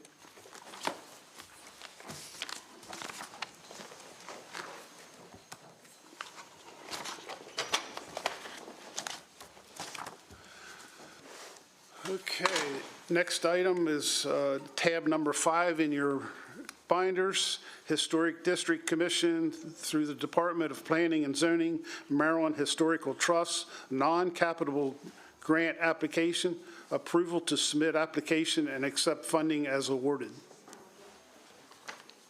Good morning, Megan Jenkins with the Department of Planning and Zoning, the GIS Coordinator and Historic District Commission staff. Karsten Arons, Office of Grant Management, Senior Grant Manager. So the Historic District Commission, through our department, would like to update existing surveys of historic resources in the county as charged by the Board of County Commissioners. So staff is seeking to apply for this MHT non-capital grant in support of those efforts. This particular project that we're seeking to get funding for would be to update an existing 1977 survey for the Eccles Mill Rural Village to the current MHT standards and guidelines for architectural investigations. This project will involve a field survey of resources. Eccles Mill is one of our smaller rural villages, so it's approximately 15 properties that they'd be looking at. It will align with the county's comprehensive plan 2040 Goal 6, which seeks to enhance the county's rich history and cultural heritage through land preservation and historic preservation efforts. And a key recommendation of that plan is to expand on these existing surveys. The HDC is also charged with oversight and maintenance of the Washington County Historic Sites inventory, so the thought would be that this survey would eventually inform an update to that survey once we get the information back. This is a one-to-one match requirement. The total project cost estimates are around $20,592. I did want to make one correction. We are seeking to do a one-to-one cash match. There's not going to be the in-kind based on the estimates that we've received, so it would be $10,296, which is already budgeted from our department budget that would be used as a match for this project. With that, I would take any questions that you might have. Questions? Here, How old is the Eagles Mill Rural Village? So it varies, but it's a 19th century, so 1800s. And then there are some resources that are older or newer, and I'm hoping to have a little bit more detail after this survey to have exactly what each of the structures that contribute are aged at. Thank you. okay, any other questions, comments? Motion? Motion to approve. Second. Okay, we have a motion and a second for approval as submitted. All in favor by saying aye. Aye. Opposed, same sign. Thank you, 5-0. Next item under tab 6, memorandum of understanding between the towns of Funkstown and Smithsburg and the Board of County Commissioners of Washington County for allowing application of county historic property tax credits. Good morning, Commissioners. Again, Megan Jenkins with the Department of Planning and Zoning, GIS Coordinator. You have seen one of these before. We have done these with a few of the other towns. This is to enable the historic tax credits within the municipalities. So you will remember that in 2024, the Board of County Commissioners did update the ordinance. With that update, qualifying municipalities are now explicitly defined, and they require the municipality to either have an exterior design review similar to those of the county or to enter into these MOUs. So prior to that update, it was not defined. The important thing to remember with these is that this will enable permit review for a voluntary application for these historic tax credits. It does not affect other permit reviews within the municipality. They would only be for those that are seeking to do exterior rehabilitation through the tax credit. So the HDC held a workshop in July of 2025 to comment on these draft MOUs. This MOU, again, has come before you before for some other municipalities. The towns of Smithsburg and Funkstown have completed their own processes, so it's before you today for execution if you so choose. Did you have any questions? Standard. Yep. For both towns, for Smithsburg and Funkstown, so there's one for each for your signature if you choose to go forward. What other towns are using this right now, the same agreement? So we have Sharpsburg, Keedysville, and the city of Hagerstown has their own design review, and this will bring these two on board as well. And then we have the other municipalities, which we're still talking with their representation for, to bring those back before you at some point. And if we don't agree to this, they would have to do this on their own. They would put the burden back on the towns, is that right? It would put the burden on the town to have some type of design review available to be able to have the tax credit program applicable to their area for this particular tax credit, this rehabilitation tax credit. And they probably have to hire a consultant to do that, I'm sure. The city of Hagerstown does it with staff, but some of the smaller municipalities are a volunteer basis. So this takes the burden off of them, as you said, to make sure that these projects are in line with the standards that are required for these tax credits. And I'm guessing we have staff that can review this. Yes, I as staff review them, and then also our Historic District Commission gets to review them before the project starts, and then they review the rehabilitation expenses once they are completed with the project to double check and make sure everything has been done to the standards. They supply before and after photos and an application before and after the project is completed. Very good, thank you. Any other questions? I'd like to suggest we do this on 2 votes. They are separate MOUs, so the first one would be for the town of Funkstown. Motion to approve for the town of Funkstown. Second. Motion is second for approval for the town of Funkstown's preservation credit eligibility. All in favor by saying aye. Aye. Opposed, same sign, 5-0. The second one would be memorandum of understanding for historic preservation for the town of Smithsburg. Motion to approve for Smithsburg. And second. Okay, we have a motion and a second, ready to vote. All in favor by saying aye. Aye. Opposed, same sign. Thank you. Next item under tab 7 in your binders is permission to apply for and accept Medco Business Ready Sites program at HGR, which is better known as our airport. Morning, Commissioners. Jonathan Horowitz, Director of the Department of Business and Economic Development. I am here today to seek board approval to apply for and, if awarded, accept the Maryland Economic Development Commission, commonly referred to as MEDCO, grant program titled Maryland Business Ready Sites on behalf of Hagerstown Regional Airport. This program consists of three sections. Well, first I wanted to tell the citizens about MEDCO is a public-private organization that helps the state of Maryland develop sites. I think it was originally created for the Cal Ripken Stadium. So MEDCO is a partner for development, economic development in the state of Maryland. Just want to make sure the citizens understood who MEDCO was. But this program that MEDCO is issuing has three sections: a site characterization section, a site improvement section, and a collaborative marketing support section. So today I'm asking to apply for the site characterization grant. What the site characterization grant actually does, and it is a non-monetary grant, this will be in-kind services that will be exchanged. So the internal characterization grant seeks to assess the readiness of a potential property for industrial or commercial development. The grant covers the costs of retaining site development professionals to evaluate the site's current development status and its potential for future use, placing the site on a scale from 1 to 5, a readiness score, as the state of Maryland refers to it. The characterization grant will total up to in-kind services of up to $10,000. And so those are, site evaluation professionals, engineering firms, and things that basically need to conduct due diligence on the properties that are available at our airport. And the airport publishes in its strategic plan a map of available properties, which I've brought a copy for the board members if you want to see that too. But there are, let's see, 1, 2, 3, 4, so there's about 7 or 8 available properties on our airport tarmac that our department has been working closely with our airport staff and public works staff to identify proper uses for and potential end user clients. So this grant would assist us in identifying the site and classifying it in a readiness. The really cool part about this program is the second part of it, which is where they'll actually give you money to improve the site as a grant. That's the site improvement section of the grant.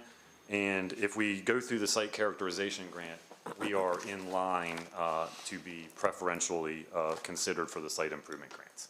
So this is all in an effort to provide funding and classification to properties at the airport to identify proper or future uses of those properties. Just a curious question.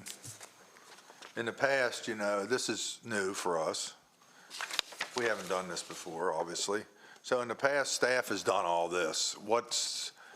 So this is more expertise? Yeah, and your staff, we can pull it up to a certain level. I mean, we're not technically engineers, and so we won't be going and taking actual core samples of the soil and determining the compaction rates and things like that. We do need experts and consultants to do that. And this is a pathway that my department seeks to take that burden off of our taxpayers. We're looking to put this burden on the state and MEDCO's payrolls, and we'll use their money to do these costs to our citizens. So it's, okay, I got it. Any other questions? Any other questions or discussion? Just a curious question, is the site improvement grants, that sounds like what we really, that's the next step. Yeah, that's the juice that we're looking for in the squeeze, yes. Would that involve things like water and sewer upgrades, like to get a pad site ready? Is that the type of thing? Potentially, but that's what the characterization grant will tell us. It'll tell us exactly what the parcel needs to attract the type of end users that they think are appropriate for the property. So we have ideas and we make suggestions as staff. We're not necessarily always the engineers or the experts. So this is going to create a documented report that'll be from the experts that we can use to parlay forward. And yes, we are seeking a site improvement grant. Whatever they tell us that we need to remediate or potentially improve on the site, we're again going to look for to use their money and not taxpayer dollars to make those improvements. Ultimately draw a business or an end user to the site who will commercialize it and then pay taxes on it. And it sounds like they will work with you so that they'll take some of your comments into account as they do this report. Yeah, it's a partnership, so we'll work with MEDCO. And that's why we decided to do this through my department. So we have some expertise in the economic development world, and we've sort of taken this off the airport's plate. We have a little bit more expertise in site development than they do. But they're also great partners too. So HGR's team, Public Works teams, Andrew Eshelman's team, my team, and MEDCO's team will all work together on this project. Great, thank you. Jonathan, would Medco have any play in the new future tower or the fuel farm or anything like that? Potentially, those are also things, Commissioner, that we are looking to, I'll boil it down to say, keep them off the taxpayers of Washington County's backs. There are programs, federal, state-level programs that support these types of activities. Yes, we could do them locally, but it would come at a cost, a staff-level cost or a cost to the citizens of this community. So we work really hard to try to, diversify that funding to keep as much of that out of our citizens' taxpayers as possible. Okay. Jonathan, this is actual state dollars. This isn't passed through federal money, is it? No, this is state dollars currently. Okay. Yeah, motion to approve. Second. Yeah, we have a motion and a second for approval as submitted. All in favor by saying aye. Aye. Opposed, same sign. Thank you. Thank you, Commissioners. Next item under tab 8, intergovernmental cooperative purchase 26-0339, one new 2026 Caterpillar 285 XE compact track loader and 4 new AMI rotary sweepers for the Washington County Highway Department. Good morning, Brandy Kentner, Director in the Office of Procurement. Zane Rao, Deputy Director of Highways. The first recommendation I have for you this morning is the intergovernmental cooperative purchase for INTG-26-0339.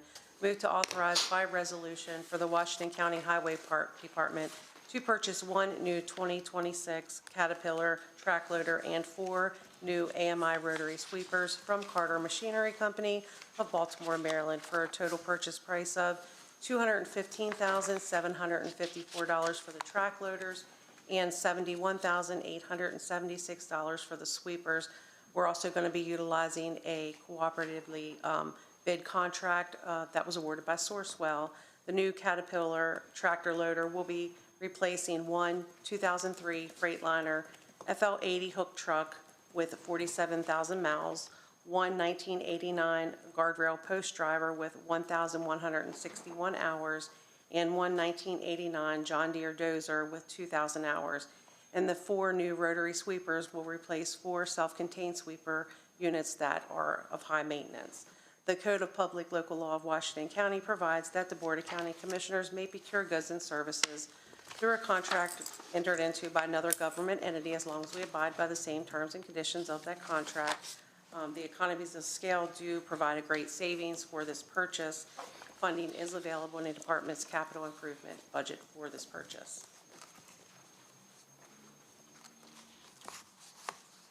Questions? Motion?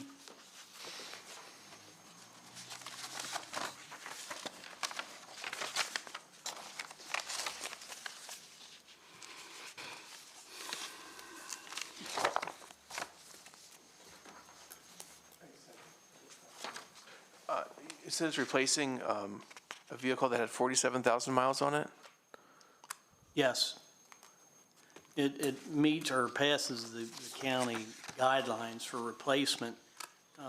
Once trucks get, I think it's 17 or 18 years old, then they're due for a biannual inspection, state inspection, federal inspection. So we're trying to eliminate that, eliminate the post driver that's mounted on it, get away with that unit, get one machine that we can do 2 or 3 different things with. So actually reduce the fleet and try to meet the guidelines for replacement. So the vehicle that has 47,000 miles, it sounds like it's an older vehicle. Correct. It's like 20 years old or something? Correct. It would be, I guess, 21 model years old, 24 model years old. Okay, thank you. Yes. Okay, any other questions? We have a motion? Motion to approve. Second. We have a motion and a second for approval as submitted.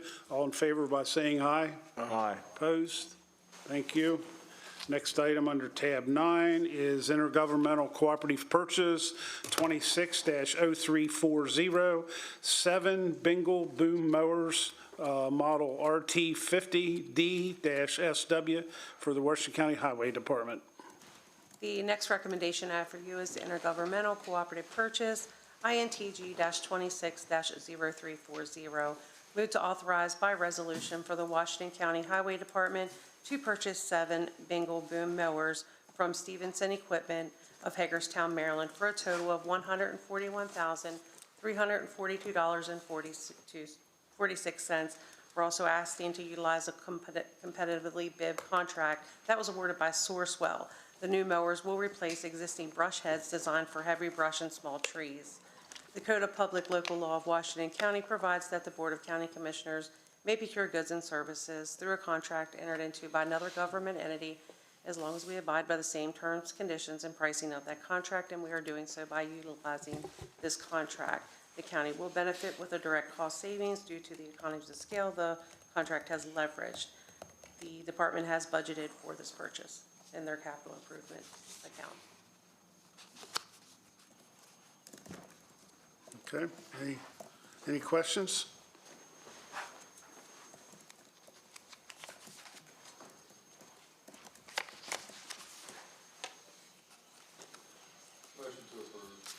Second. Okay, we have a motion and a second for approval as submitted. All in favor by saying aye. Aye. Opposed, same sign. Next item under tab 10 is intergovernmental cooperative purchase 26-0341 for, is that Pavajet Mini Paver Attachments Model MG7 Super, side discharge with screed for the Washington County Highway Department. Quite a list there. The next recommendation is the intergovernmental cooperative purchase, INTG-26-0341.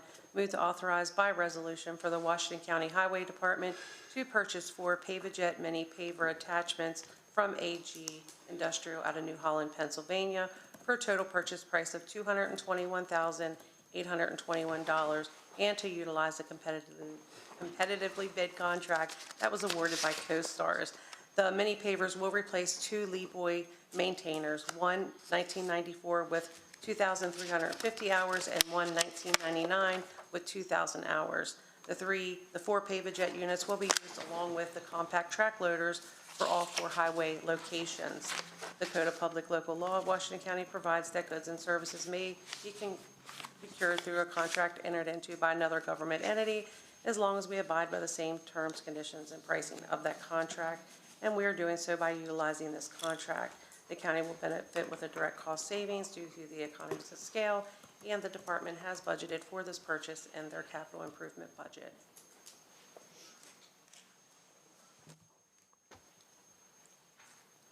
One question is, so it sounds like we're replacing 2 with 4, is that right? Correct. The units that we currently have, one's 27 years old, the other one's 32. I think in 2023 or 4, they discontinued making that model, and at that time, those models were $150,000 a piece. So we're doing away with 2. We are getting 4, but it's a much more simplistic piece of equipment which we can utilize with the skid loaders that we already have. But if we were to replace them, if they were still making them, my best guess is we'd be at least $300,000. So we're getting 4 for $221. Do we need 4? I'm looking at, I mean, these are like 20 years old, 2,000 hours. That means we're only using it like 100 hours a year. The problem is, and some of that has to do with if one of our districts has it, the other one needs it, can't get it, then somebody's running from one end of the county to the other to keep switching them around. So it does allow for smoother operation and to be able to schedule and use it when you need it. So how many places do we have? 4. So you're gonna have one at each one then? Correct. And we have a 5th location on Siding Hill Mountain, a salt dome, but it's not a shop. Got it, thank you. Zane, what's the width that they pave? This will go out to, I believe it's 7.5 foot. And the minimum is? I think 6 inches. What we have now will currently go, I believe it's 3 to 5. Okay. So it does allow for a little bit more width. And it's just more simplistic. What we run into now with these two older units, every time you go to use them, you either have to work on them, or when you start running them, something breaks. This piece is basically, it runs off the skid loader. It's a hydraulic pump and a couple of hoses, so it's much more simplistic, less maintenance. It doesn't need to be tagged. We're trying to utilize what we have more and still reduce the fleet. Thank you. If we go with just 2 instead of 4, would we pay the same per unit because we're piggybacking onto this other one?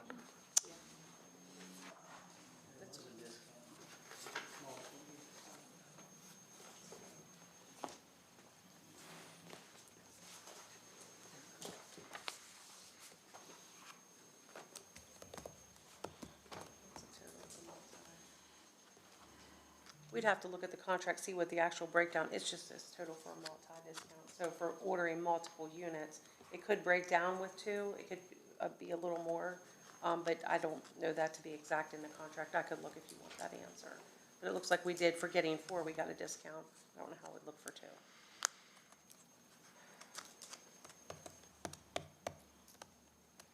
I'm kind of inclined to try and go with 2, just to replace the 2 that we already have, especially since they're not used that often each year.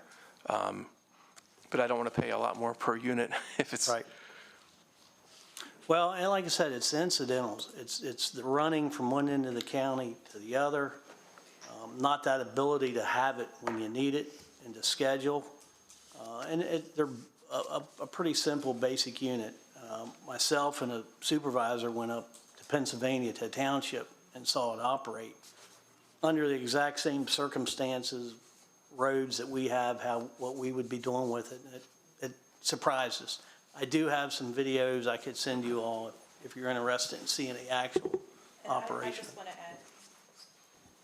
I just want to add that this creates efficiencies. He mentioned earlier that the previous 2 models that we had were $150,000 each. So for $300,000, we got 2.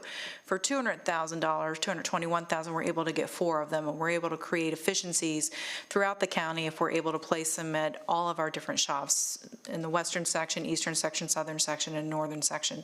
So for a much lower price, we're able to create some efficiencies for our staff, and I would agree with Zane's recommendations. I've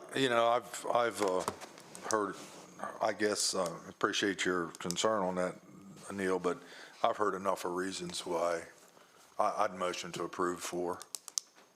Okay, we have a motion, we have a Second. Okay, we have a motion and a second for purchase of 4 as presented. All in favor by saying aye. Aye. Opposed? Okay, thank you. Thank you.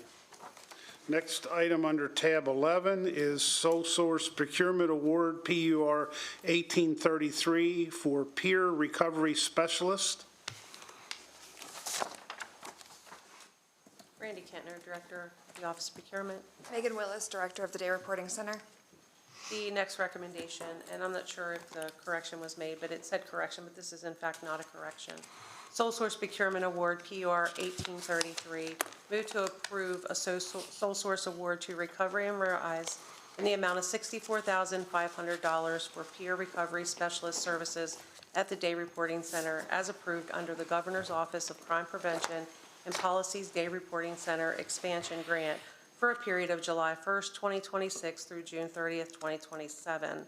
Empowering and recovery focused peer recovery services provided by Recovery and Rise are focused on promoting recovery, stability, and successful community reintegration for participants of the Day Reporting Center. Peer recovery specialist services are available throughout all phases of the program and are designed to provide participants with advocacy, individual support, assistance in treatment planning, and encouragement in achieving personal recovery goals. The target population for these services are participants of the Day Reporting Program. However, peer support often extends beyond individual recovery by strengthening relationships, increasing engagement and treatment, and promoting overall wellness. The Day Reporting Center wishes to apply Section 1 through 106.2A and 1 of the Code of Public Local Laws of Washington County to this procurement. This section states that a sole source procurement is authorized and permissible when only one source exists that meets the county's requirement. This approval, this does take 4 out of 5 commissioners to move forward. Funding is available in Grant GRT 544 for these services.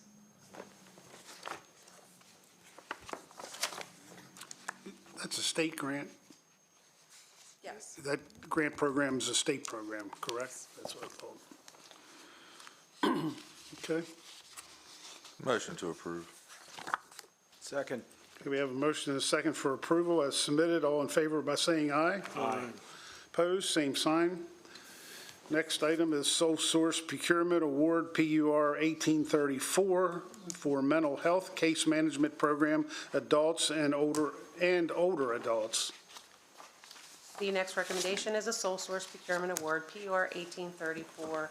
Motion to approve a sole source award to Potomac Community Services in the amount of $71,983 for mental health case management program for adults and older adults, aligning with Maryland's Department of Health, Behavioral Health Administration, targeted case manager approved by Maryland's Department of Health on June 15, 2026, for a period of May 28, 2026 through May 27th of 2027. Supportive and encouraging case management services, while rendered predominantly at the Day Reporting Center, are focused on promoting stability and community living and working in Washington County. Participants of the program can receive case management services throughout all phases of the program and participate in aftercare services as needed. The targeted population for services are individual applicants, participants of the Day Reporting Program. However, family reunification is often a component of this vital service. PCS's case management services are delivered in such a way that promote wholeness and healthiness to the entire family. The Day Reporting Center wishes to apply Section 1 through 106.2 and 1 of the Code of Public Local Law of Washington County to this procurement. This section states that a sole source procurement is authorized and permissible when only one source exists that meets the county's requirement. This request requires 4 out of 5 commissioners to proceed, and this purchase will be made out of the operating budget for this department. I just have a question. How long have we been working with this group, Potomac Community Services? Potomac Community Services has been at the Day Reporting Center since it started in 2016. Great. And I really like the work that's been happening with that whole program. I guess the question is, why is it sole? Like, why not just put it out for bid and let other people bid on it? So targeted case management services are provided to all clients of the Day Reporting Center, and the Maryland Behavioral Health Administration just approves 1 targeted case management per county, and Potomac Community Services is the approved agency through the BHA for targeted case management services. Oh, so if we want to do this by state law, this is the only group that we can use? Correct. Okay, thank you. Because they're the only one that is approved to provide targeted case management in Washington County. And I guess that happens each year, that the state reviews it? That's the certificate was for a year, correct? Yeah, it's 1 year. Yeah, they do it every year, but they've been the approved agency for, since 2017, so for many years, actually. As far as I think they've been around like 20, 25 years, and they've been the approved agency for that long. Very good, thank you. Thank you. I make a motion to go ahead. Second. Okay, we have a motion and a second to move forward. All in favor by saying aye. Aye. Opposed, same sign. Thank you. Thank you.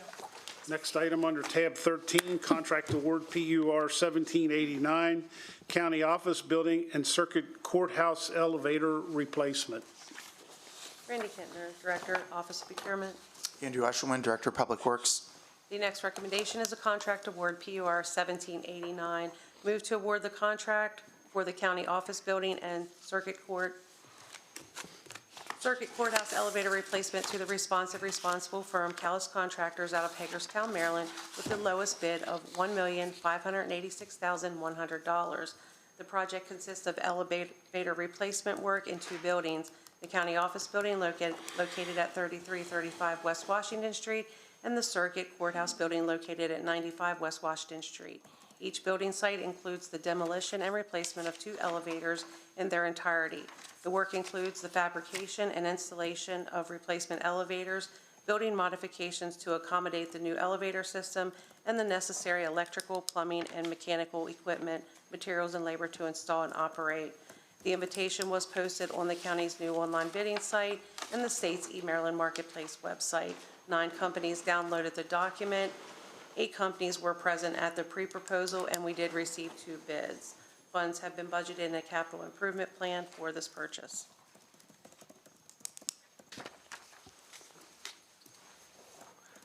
I guess one question, did you consider repairing it instead of replacing it? Yes, I mean, over the years, there's been multiple repairs. In fact, we have elevators out of service, and one is beyond repair. Second is getting a motor rebuilt right now. The units in the courthouse go back to the 1960s, at least the one. The other one, the hydraulic elevator, was updated in the 2004 project, but the control systems were not. The county office building, they date to the 1970s. So manual contact switches, and so there's a lot of issues to the point where it's due for a complete modernization. So you mentioned 3 elevators just now? There's 2 in the county courthouse. Right. And there's 2 in the county office building, which is the 3335 building down the street. So a total of 4. And this contract's for? All 4. All 4. I assume they're all hydraulic, correct? No, 3 are traction elevators. 1 in the courthouse is hydraulic.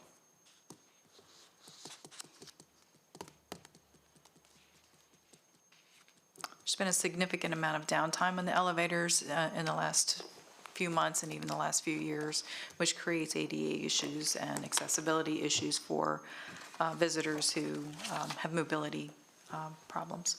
Correct. In the courthouse, one of them is a staff elevator, one is a public, so when it's out of service, they have to make reasonable accommodations and issues with jurors and those kind of things. So, yes, they've been down the pathway of repairs, and it's the point where they need to be upgraded. What's the brand, Andrew? Well, it's not necessarily a brand. There's certain vendors, and there's a scope of work that's So that has a basis of design. I do know the subcontractor that Callis is using is Eastern Elevators out of Pennsylvania. Gotcha. So service is easily available once. Correct. I mean, we do have an elevator contract that we have for repairs and services and things like that. But when we do a project like this, it's above the contract limit, so we bid it out for competitive pricing. And did I hear you say, I think Randy asked, all 4 will become traction elevators? The hydraulic one will remain hydraulic. Will remain hydraulic? Okay. Sounds like it's also a safety issue for separating humans. Yes. At the courthouse, for sure. Yeah. Yes. Motion to approve. Second.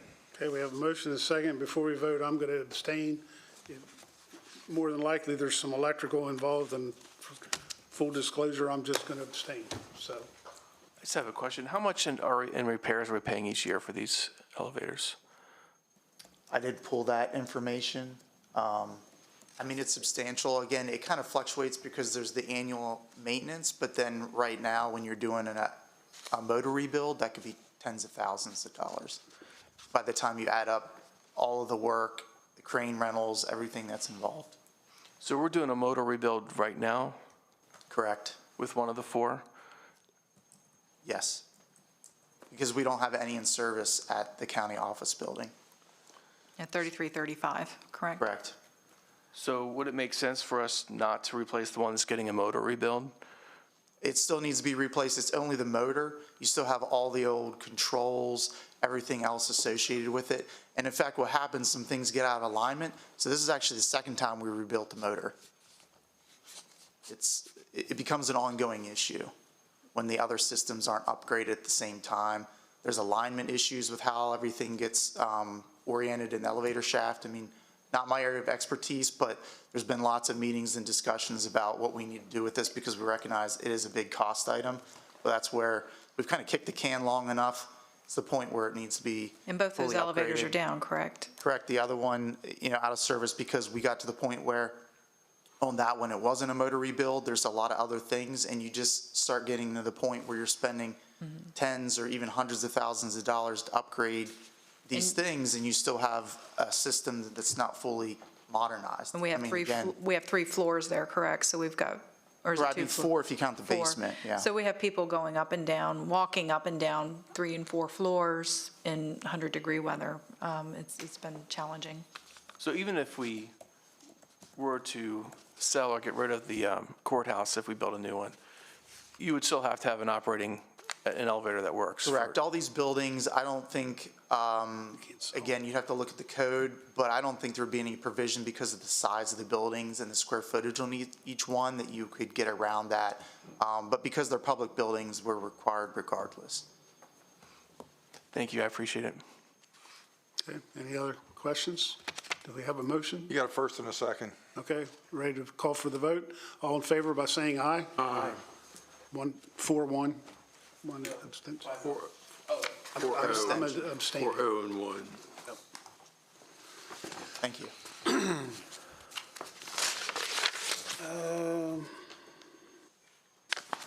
Okay, next item under tab 14, intergovernmental cooperative purchase 26-0338, one new 2026 Chevrolet Silverado 2500 HD crew cab 4x4 work truck for the Department of Water Quality.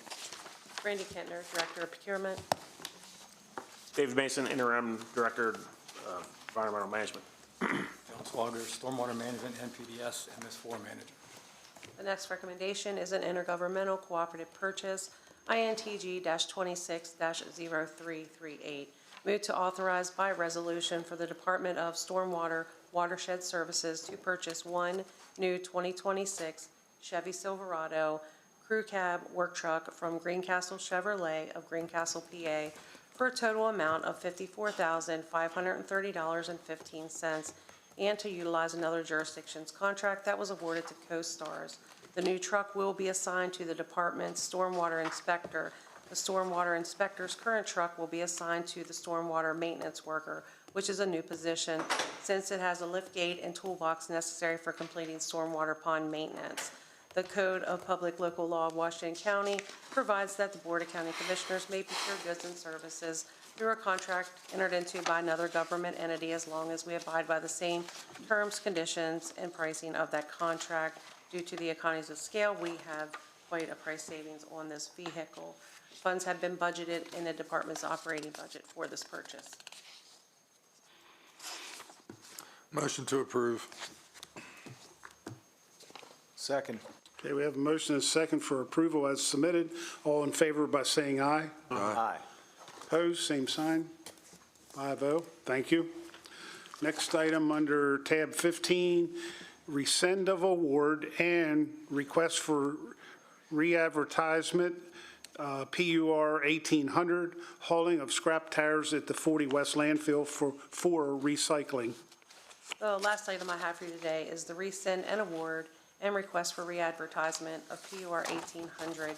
Move to rescind without prejudice the contract for the hauling of scrap tires from the 40 West landfill for recycling from Panda Trucks of Hagerstown, Maryland, and we seek for permission to re-advertise for the subject services.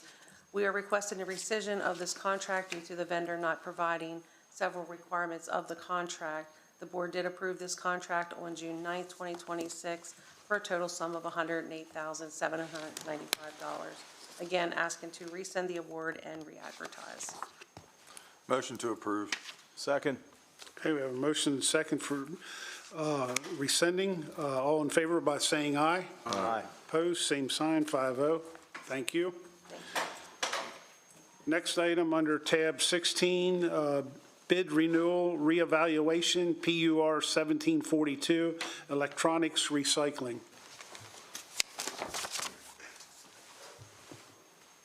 Karen Bakener, buyer in the Office of Procurement. David Mason, Interim Director, Environmental Management. The first recommendation we have is bid renewal revaluation, PUR 1742.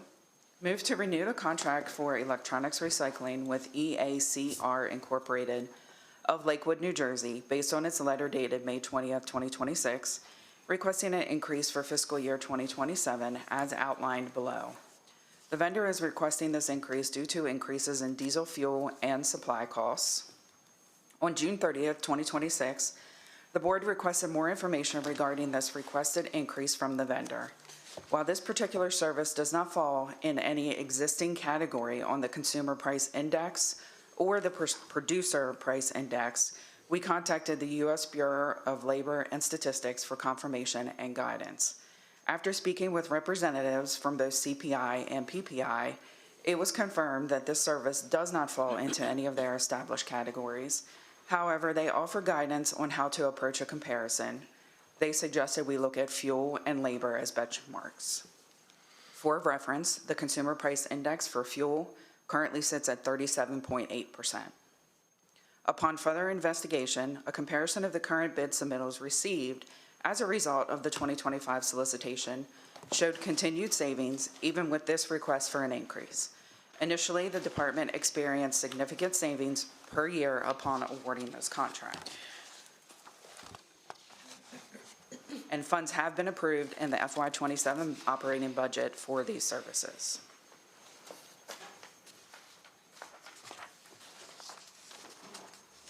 Yeah, thank you for taking a look. I appreciate it. Did you contact them? Were they willing to, or is this like their bottom line? On July 2nd, I contacted the vendor and explained to them what happened on June 30th at the board meeting. And they were holding firm on their pricing. They considered it to be a fair increase based on the diesel fuel increase. And it sounds like you all think it's fair as well. All right, well, with that, I'd like to go ahead and make a motion to approve it. Second. Okay, we have a motion and a second for approval as submitted. All in favor by saying aye. Aye. Opposed, same sign, 5-0. Thank you. Next item under tab 17 is intergovernmental cooperative purchase 26-0342, one new 2027 Mack MD7 dump truck for the Department of Water Quality. Karen Baker, buyer in the Office of Procurement. David Mason, Interim Director, Division of Environmental Management. The second recommendation we have is an intergovernmental cooperative purchase, INTG-26-0342. Move to authorize by resolution for the Department of Environmental Management to purchase one new 2027 Mack MD7 dump truck for the Department of Water Quality from Baltimore Truck Center Incorporated of Hagerstown, Maryland, for the total amount of $147,686.25, utilizing a competitively bid cooperative contract that was awarded by Sourcewell. The new truck will replace the department's existing 2001 Freightliner dump truck. This meets the county's vehicle and equipment types and usage guidelines. The county's replacement guidelines for a Class 7 dump truck less than 33,001 pounds gross vehicle weight rating is recommended at a 10-year economic life cycle. The existing vehicle will be posted for sale on GovDeals. The Code of Public Local Laws of Washington County, Maryland, Section 1-106.3 provides that the Board of County Commissioners may procure goods and services through a contract entered into by another governmental entity in accordance with the terms of the contract, regardless of whether the county was a party to the original contract. The county will benefit from direct cost savings in the purchase of this vehicle because of the economies of scale this buying group leveraged. Funds are budgeted in the department's CIP account VEH010 for this purchase.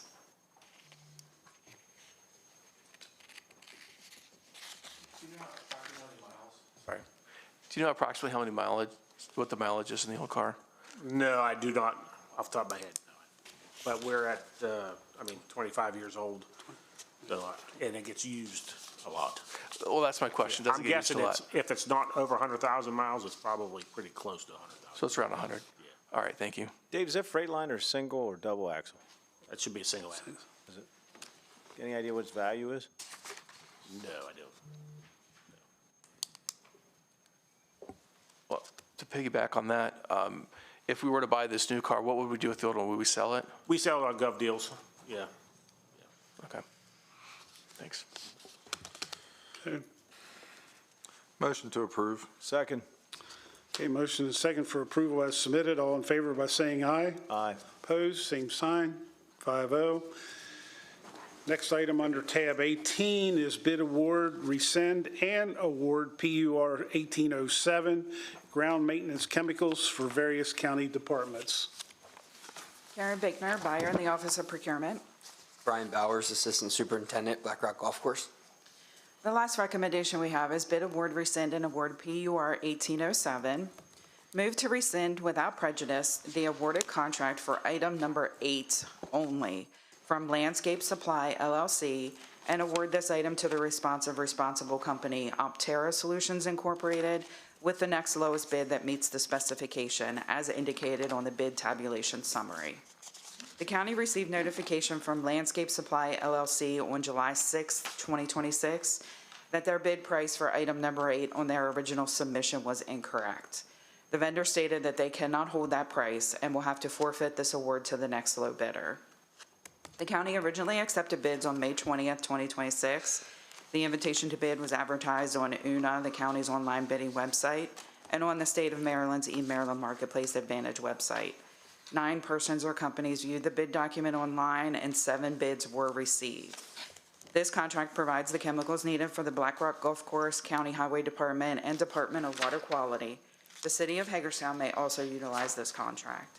The contract term is 1 year, tentatively commencing July 1st, 2026 and ending June 30th, 2027, and funds are budgeted for these chemicals in various operating accounts.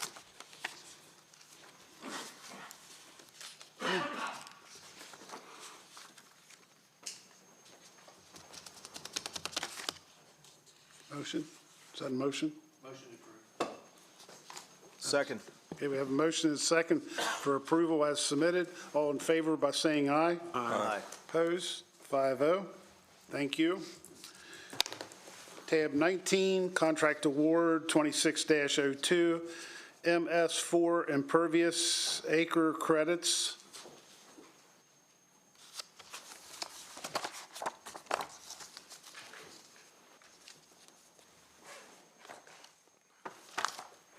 Good morning, Scott Hobbs, Director of Engineering. David Mason, Interim Director in Division of Environmental Management. John Swagger, Stormwater Management, NPDS MS4 Manager. We recommend the board award design-build contracts for the MS4 Impervious Acres Credits Project for ENG 2602 to the responsible proposer, Ecotone LLC of Cockeysville, Maryland, in the amount of $1,999,999.06, and to the responsible proposer, Keystone Streams of Annapolis, Maryland, in the amount of $1,878. The county requested a combined proposal with qualifications and experience, technical submission, and pricing per ENG 2602. The project was advertised on the State of Maryland's eMarketplace Advantage website and on the county's online bidding website. 2 proposals met the requirements of ENG 2602. The project involves a stream restoration project and tree plantings project. These best management practices are cost-effective measures to fulfill the municipal separate storm sewer system MS4 permit requirements for water quality regarding stormwater management projects. These projects will start this fiscal year, and all work must be completed by December 2028. The county has added funding to the capital improvement plan since 2012 for stormwater management and expended roughly $6 million to meet permit requirements, including projects treating approximately 700 impervious acres, educational programs, and other watershed implementation initiatives. This work will address the remaining impervious acres from current permit and provide most of the impervious acre credits for treating an additional 350 impervious acres, and that's the additional 10% requirement for the next 5-year permit starting this fiscal year. Total expenses are estimated at $4,201,877, including $3,801,877.06 for the proposed awards and $400,000 for the expenses such as inspection and construction contingency. This project will utilize available funds from the Capital Improvement Plan Projects DNG 039 which is stormwater retrofits, and DNG 030, which is stream restoration at various locations. Any questions? And any questions about the permit? John is here also on behalf of water quality. This is mandated and required, correct? Yes, it's part of our MS4 permit, yes.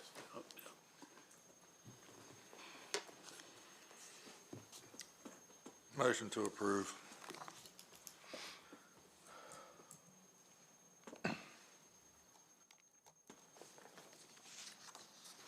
Need a second, gentlemen.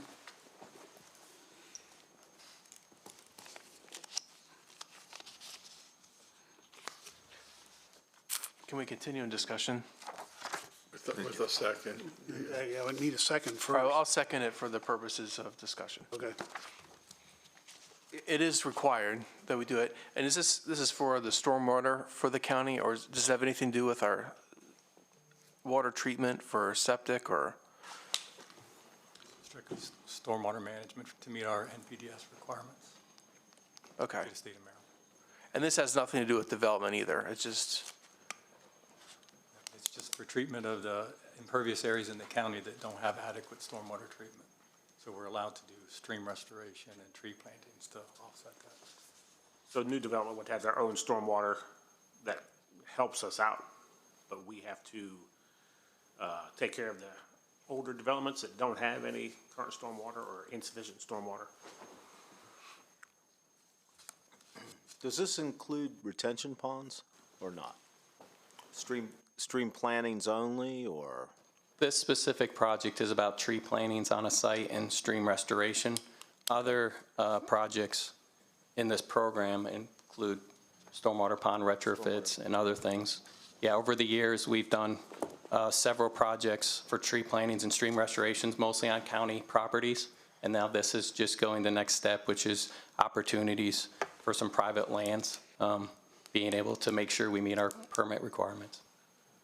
Pod retrofits could have been included. These particular bidders just didn't include them in their projects. Does this include municipalities, or are they on their own? City of Hagerstown has their own permit. I believe there are some other municipalities, John. Yeah, Boonesboro, Williamsport, and Smithsburg are also MS4 permittees, and they're responsible for their own treatment. Okay. These projects are the most cost-effective what we've seen over the years when treating the impervious acre credits and meeting those requirements. how long has this been a requirement from the state of Maryland? Our permit in 2018 started our original 20% restoration. And the new permit, there's a tentative determination this summer should be coming out, which increases another, or adds another 10%. So we will have met our first 20% of the previous permit, and then the new permit adds another 10%. This sounds an awful lot like a rain tax with stormwater management. I mean, there's no tax involved. I mean, we just cover the cost. It's just an unfunded mandate that we deal with. Correct. So you're in a sense taxing our county people who are paying the taxes so that we can pay for this. I mean, it's nothing that we can do at the county level. It's at the state, and I don't agree with what the state's requiring. But because they do require it, I'm going to go ahead and, it's already a first and a second. I would recommend we go ahead and approve it. Okay, ready to vote? All in favor by saying aye? Aye. Opposed, same sign, 5-0. Thank you, gentlemen. Next item under tab 20 is the Washington County Detention Center, the MORE Grant Program.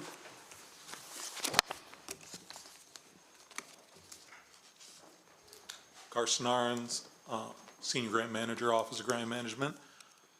I came before you on March 3rd of 2026 and move that you approve that we apply for and receive funds from the Maryland Opioid Overdose Response. And we not only received the funds that we asked for, but an additional $55,491. I come before you today to ask that you approve the receiving of those additional funds. There is no cash match or any kind of in-kind. The fiscal impact would be a total of $425,430 to the Washington County Detention Center.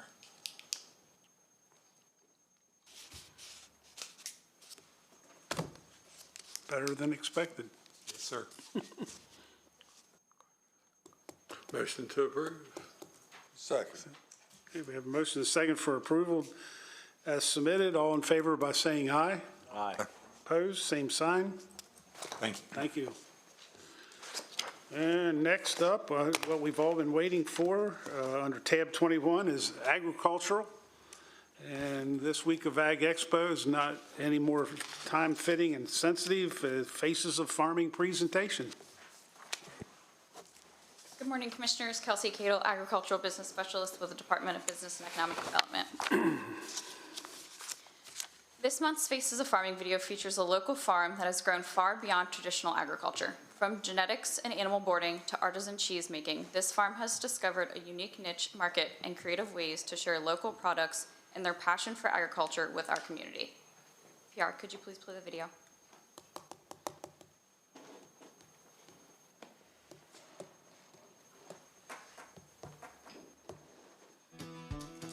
Hi, I'm Mary Shank Creek. I'm the third generation to be part of the Palmyra farm here on Wagaman Road in Hagerstown. We are primarily a dairy farm, and this property has been in our family for over 75 years. The farm is named Palmyra. That comes from the deed. That's a question that we get quite often when people want to know why we call the farm Palmyra, why the cheese is named Palmyra, why the animals are named Palmyra. And it actually came from the deed that goes back into the late 1700s. Here on the farm on a day-to-day basis, it's my brother Ralph Shank and I. Ralph and his wife Terry are part owners in the farm, along with my husband Mike. Ralph's family lives right here in the neighborhood too. His son Ryan and his daughter Erin are both very involved still, their children and themselves with the farm.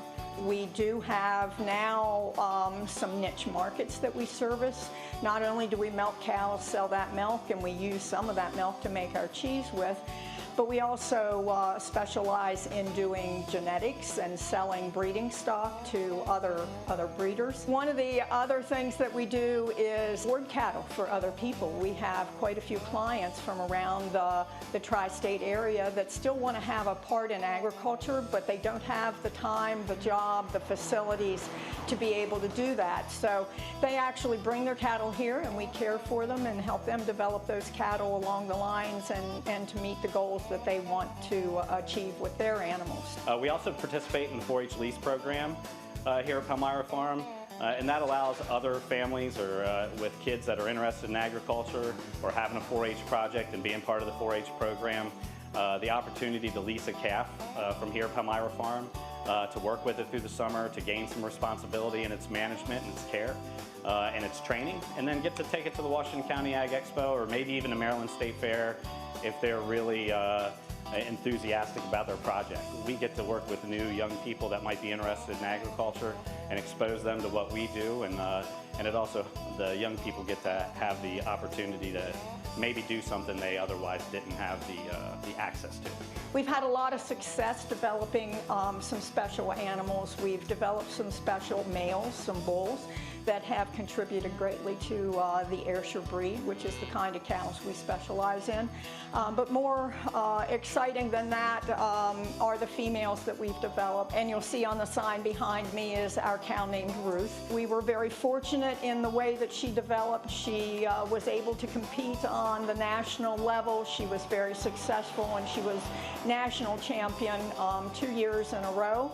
And from there, then, that led to the Ruth Smart Market that just opened last fall in Williamsport. The reason why I picked the name Ruth Market was we had an amazing show cow, and her name was Ruth. She was the most lovable cow in the whole entire world, and she meant the world to us. And I feel like she really brought the connection for me to the farm. So that's the reason why I wanted to name my shop Ruth's Market. In the shop, we mainly focus on hoagies, paninis, grilled cheeses, We also have lots of produce, cheese case, to-go case of pastas and salads. The local farms that we carry here are Palmyra Farm Cheese, Moo Cow Creamery, South Mountain, and Delightful Dairy, and then other local vendors like Smitty's Nuts and Blackout Pretzels. Other items we specialize in is charcuterie trays. Williamsport's really growing. We get a lot of foot traffic from the canal and the bikers, and then all the local people in the area. It's definitely interesting learning the farm life. I'm not very active on it. I'm kind of more so the cheese hustler of the family. Don't know how to milk. Couldn't tell you the reason why that cow is the perfect cow. But it's very great to be part of a family that's very hardworking and dedicated to helping feed our community. So as you heard in the video, Palmyra Farm proudly participates in the 4-H lease program, which gives local kids the opportunity to lease cows and show them at the Washington County Ag Expo and Fair. The Ag Expo and Fair is already underway and is one of the best showcases of the agriculture spirit in our community to highlight the work that our farms and our families do here in Washington County. I would like to thank the Board of County Commissioners for their continued support and contributions to the Ag Expo and Fair. Your commitment truly helps make events like this possible. I'd like to invite everyone to come out to the fair. There's a wide variety of animals and displays to enjoy, and it's a great chance to talk with your neighbors and local farmers about what they do every day. You might even learn new ways to support them, whether it's visiting their farms or a retail store like we just saw, or joining them on Thursday night for sale night, where the kids will be selling their projects that they've put so much passion and dedication into raising. There are other things to enjoy at the fair as well. Tonight features a tractor pull, followed by bull riding on Wednesday. Sierra, the girl on the cover of our Grown Local this year, will actually be running barrels. So if you want to see her, she will be there. And as mentioned, the sale on Wednesday or on Thursday night. Then we will finish out the week with the demolition derby on Friday and Saturday. So again, I would like to thank you for your continued support, and I hope to see everybody at the fair. Kelsey, did you not participate in a contest last night? Would you want to update on what happened? Yes, so I did. I had my newest daughter in the Babies on Parade contest. My oldest, we won for 3 years, so I was a little sad, but we came in third. What was your theme this year? She was the Grinch, so we were the baby who stole Christmas since she was born on Christmas Day. And then, yes, my husband participated. He came in second, and my brother-in-law came in third. Wow. So then I helped with the family fun night, that was on Sunday night as well, so I helped run that. We had 75 youth little poolers pull on like the little toy tractors, and we gave each one of them a free ice cream and a toy tractor to play with. So it's a good time for everybody, a family and community event. I've got a comment. I don't know how Kelsey does it, but she's always there, everywhere. You just give up this week, don't you? And you're just at the expo. We get home about, I think we got home about 11 o'clock last night. I bet. I saw you at 9:30, so. Yeah, between that and then the that's fire right. hall is down there, their food as well, so my family's heavily involved in that. Thank you. Thank you. Okay, thank you. Okay, the next item under tab 22 is the Area Agency on Aging Advisory Council reappointment and appointment. Dawn Marcus, County Clerk. On behalf of the Area Agency on Aging Advisory Council, I am requesting a motion to reappoint Gloria Burke to serve a second 3-year term from July 1st of 2026 through June 30th of 2029, and to appoint Valerie Walters to serve a first full 3-year term from July 1st, 2026 through June 30th of 2029.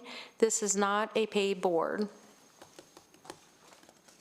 Yeah, make a motion to go ahead and approve that. Second. Okay, we have a motion second to approve as submitted. All in favor by saying aye. Aye. Opposed, same sign. 5-0. Thank you. Next item under tab 23, Historic District Commission appointment. Dawn Marcus, County Clerk. Commissioners, on behalf of the Washington County Historic District Commission, I am requesting a motion to appoint Tom Freeman to serve a first full 3-year term from August 1st of 2026 through July 31st of 2029. This is not a paid board. Motion to approve. Second. We have a motion and a second for approval. All in favor by saying aye. Aye. Aye. Opposed, same sign. 5-0, thank you. And next up is under tab 24, Local Management Board appointments. Dawn Marcus, County Clerk. Commissioners, on behalf of the Local Management Board, I'm requesting a motion to appoint David Schuster and Phil Scalaro to serve first full 3-year terms from July 1st of 2026 through June 30th of 2029 as community representatives. This is not a pay board. Motion to approve. Second. We have a motion and a second for approval as submitted. All in favor by saying aye. Aye. Opposed, same sign, 5-0. And with that, I'd like to ask for a motion to go into closed session for the reasons stated. Motion to go in closed session. Second. We have a motion and a second to go into closed session. All in favor by saying aye. Aye. Opposed, 5-0. And I'm going to ask if we take let's take a 10-minute recess. We're a half hour ahead of schedule, so.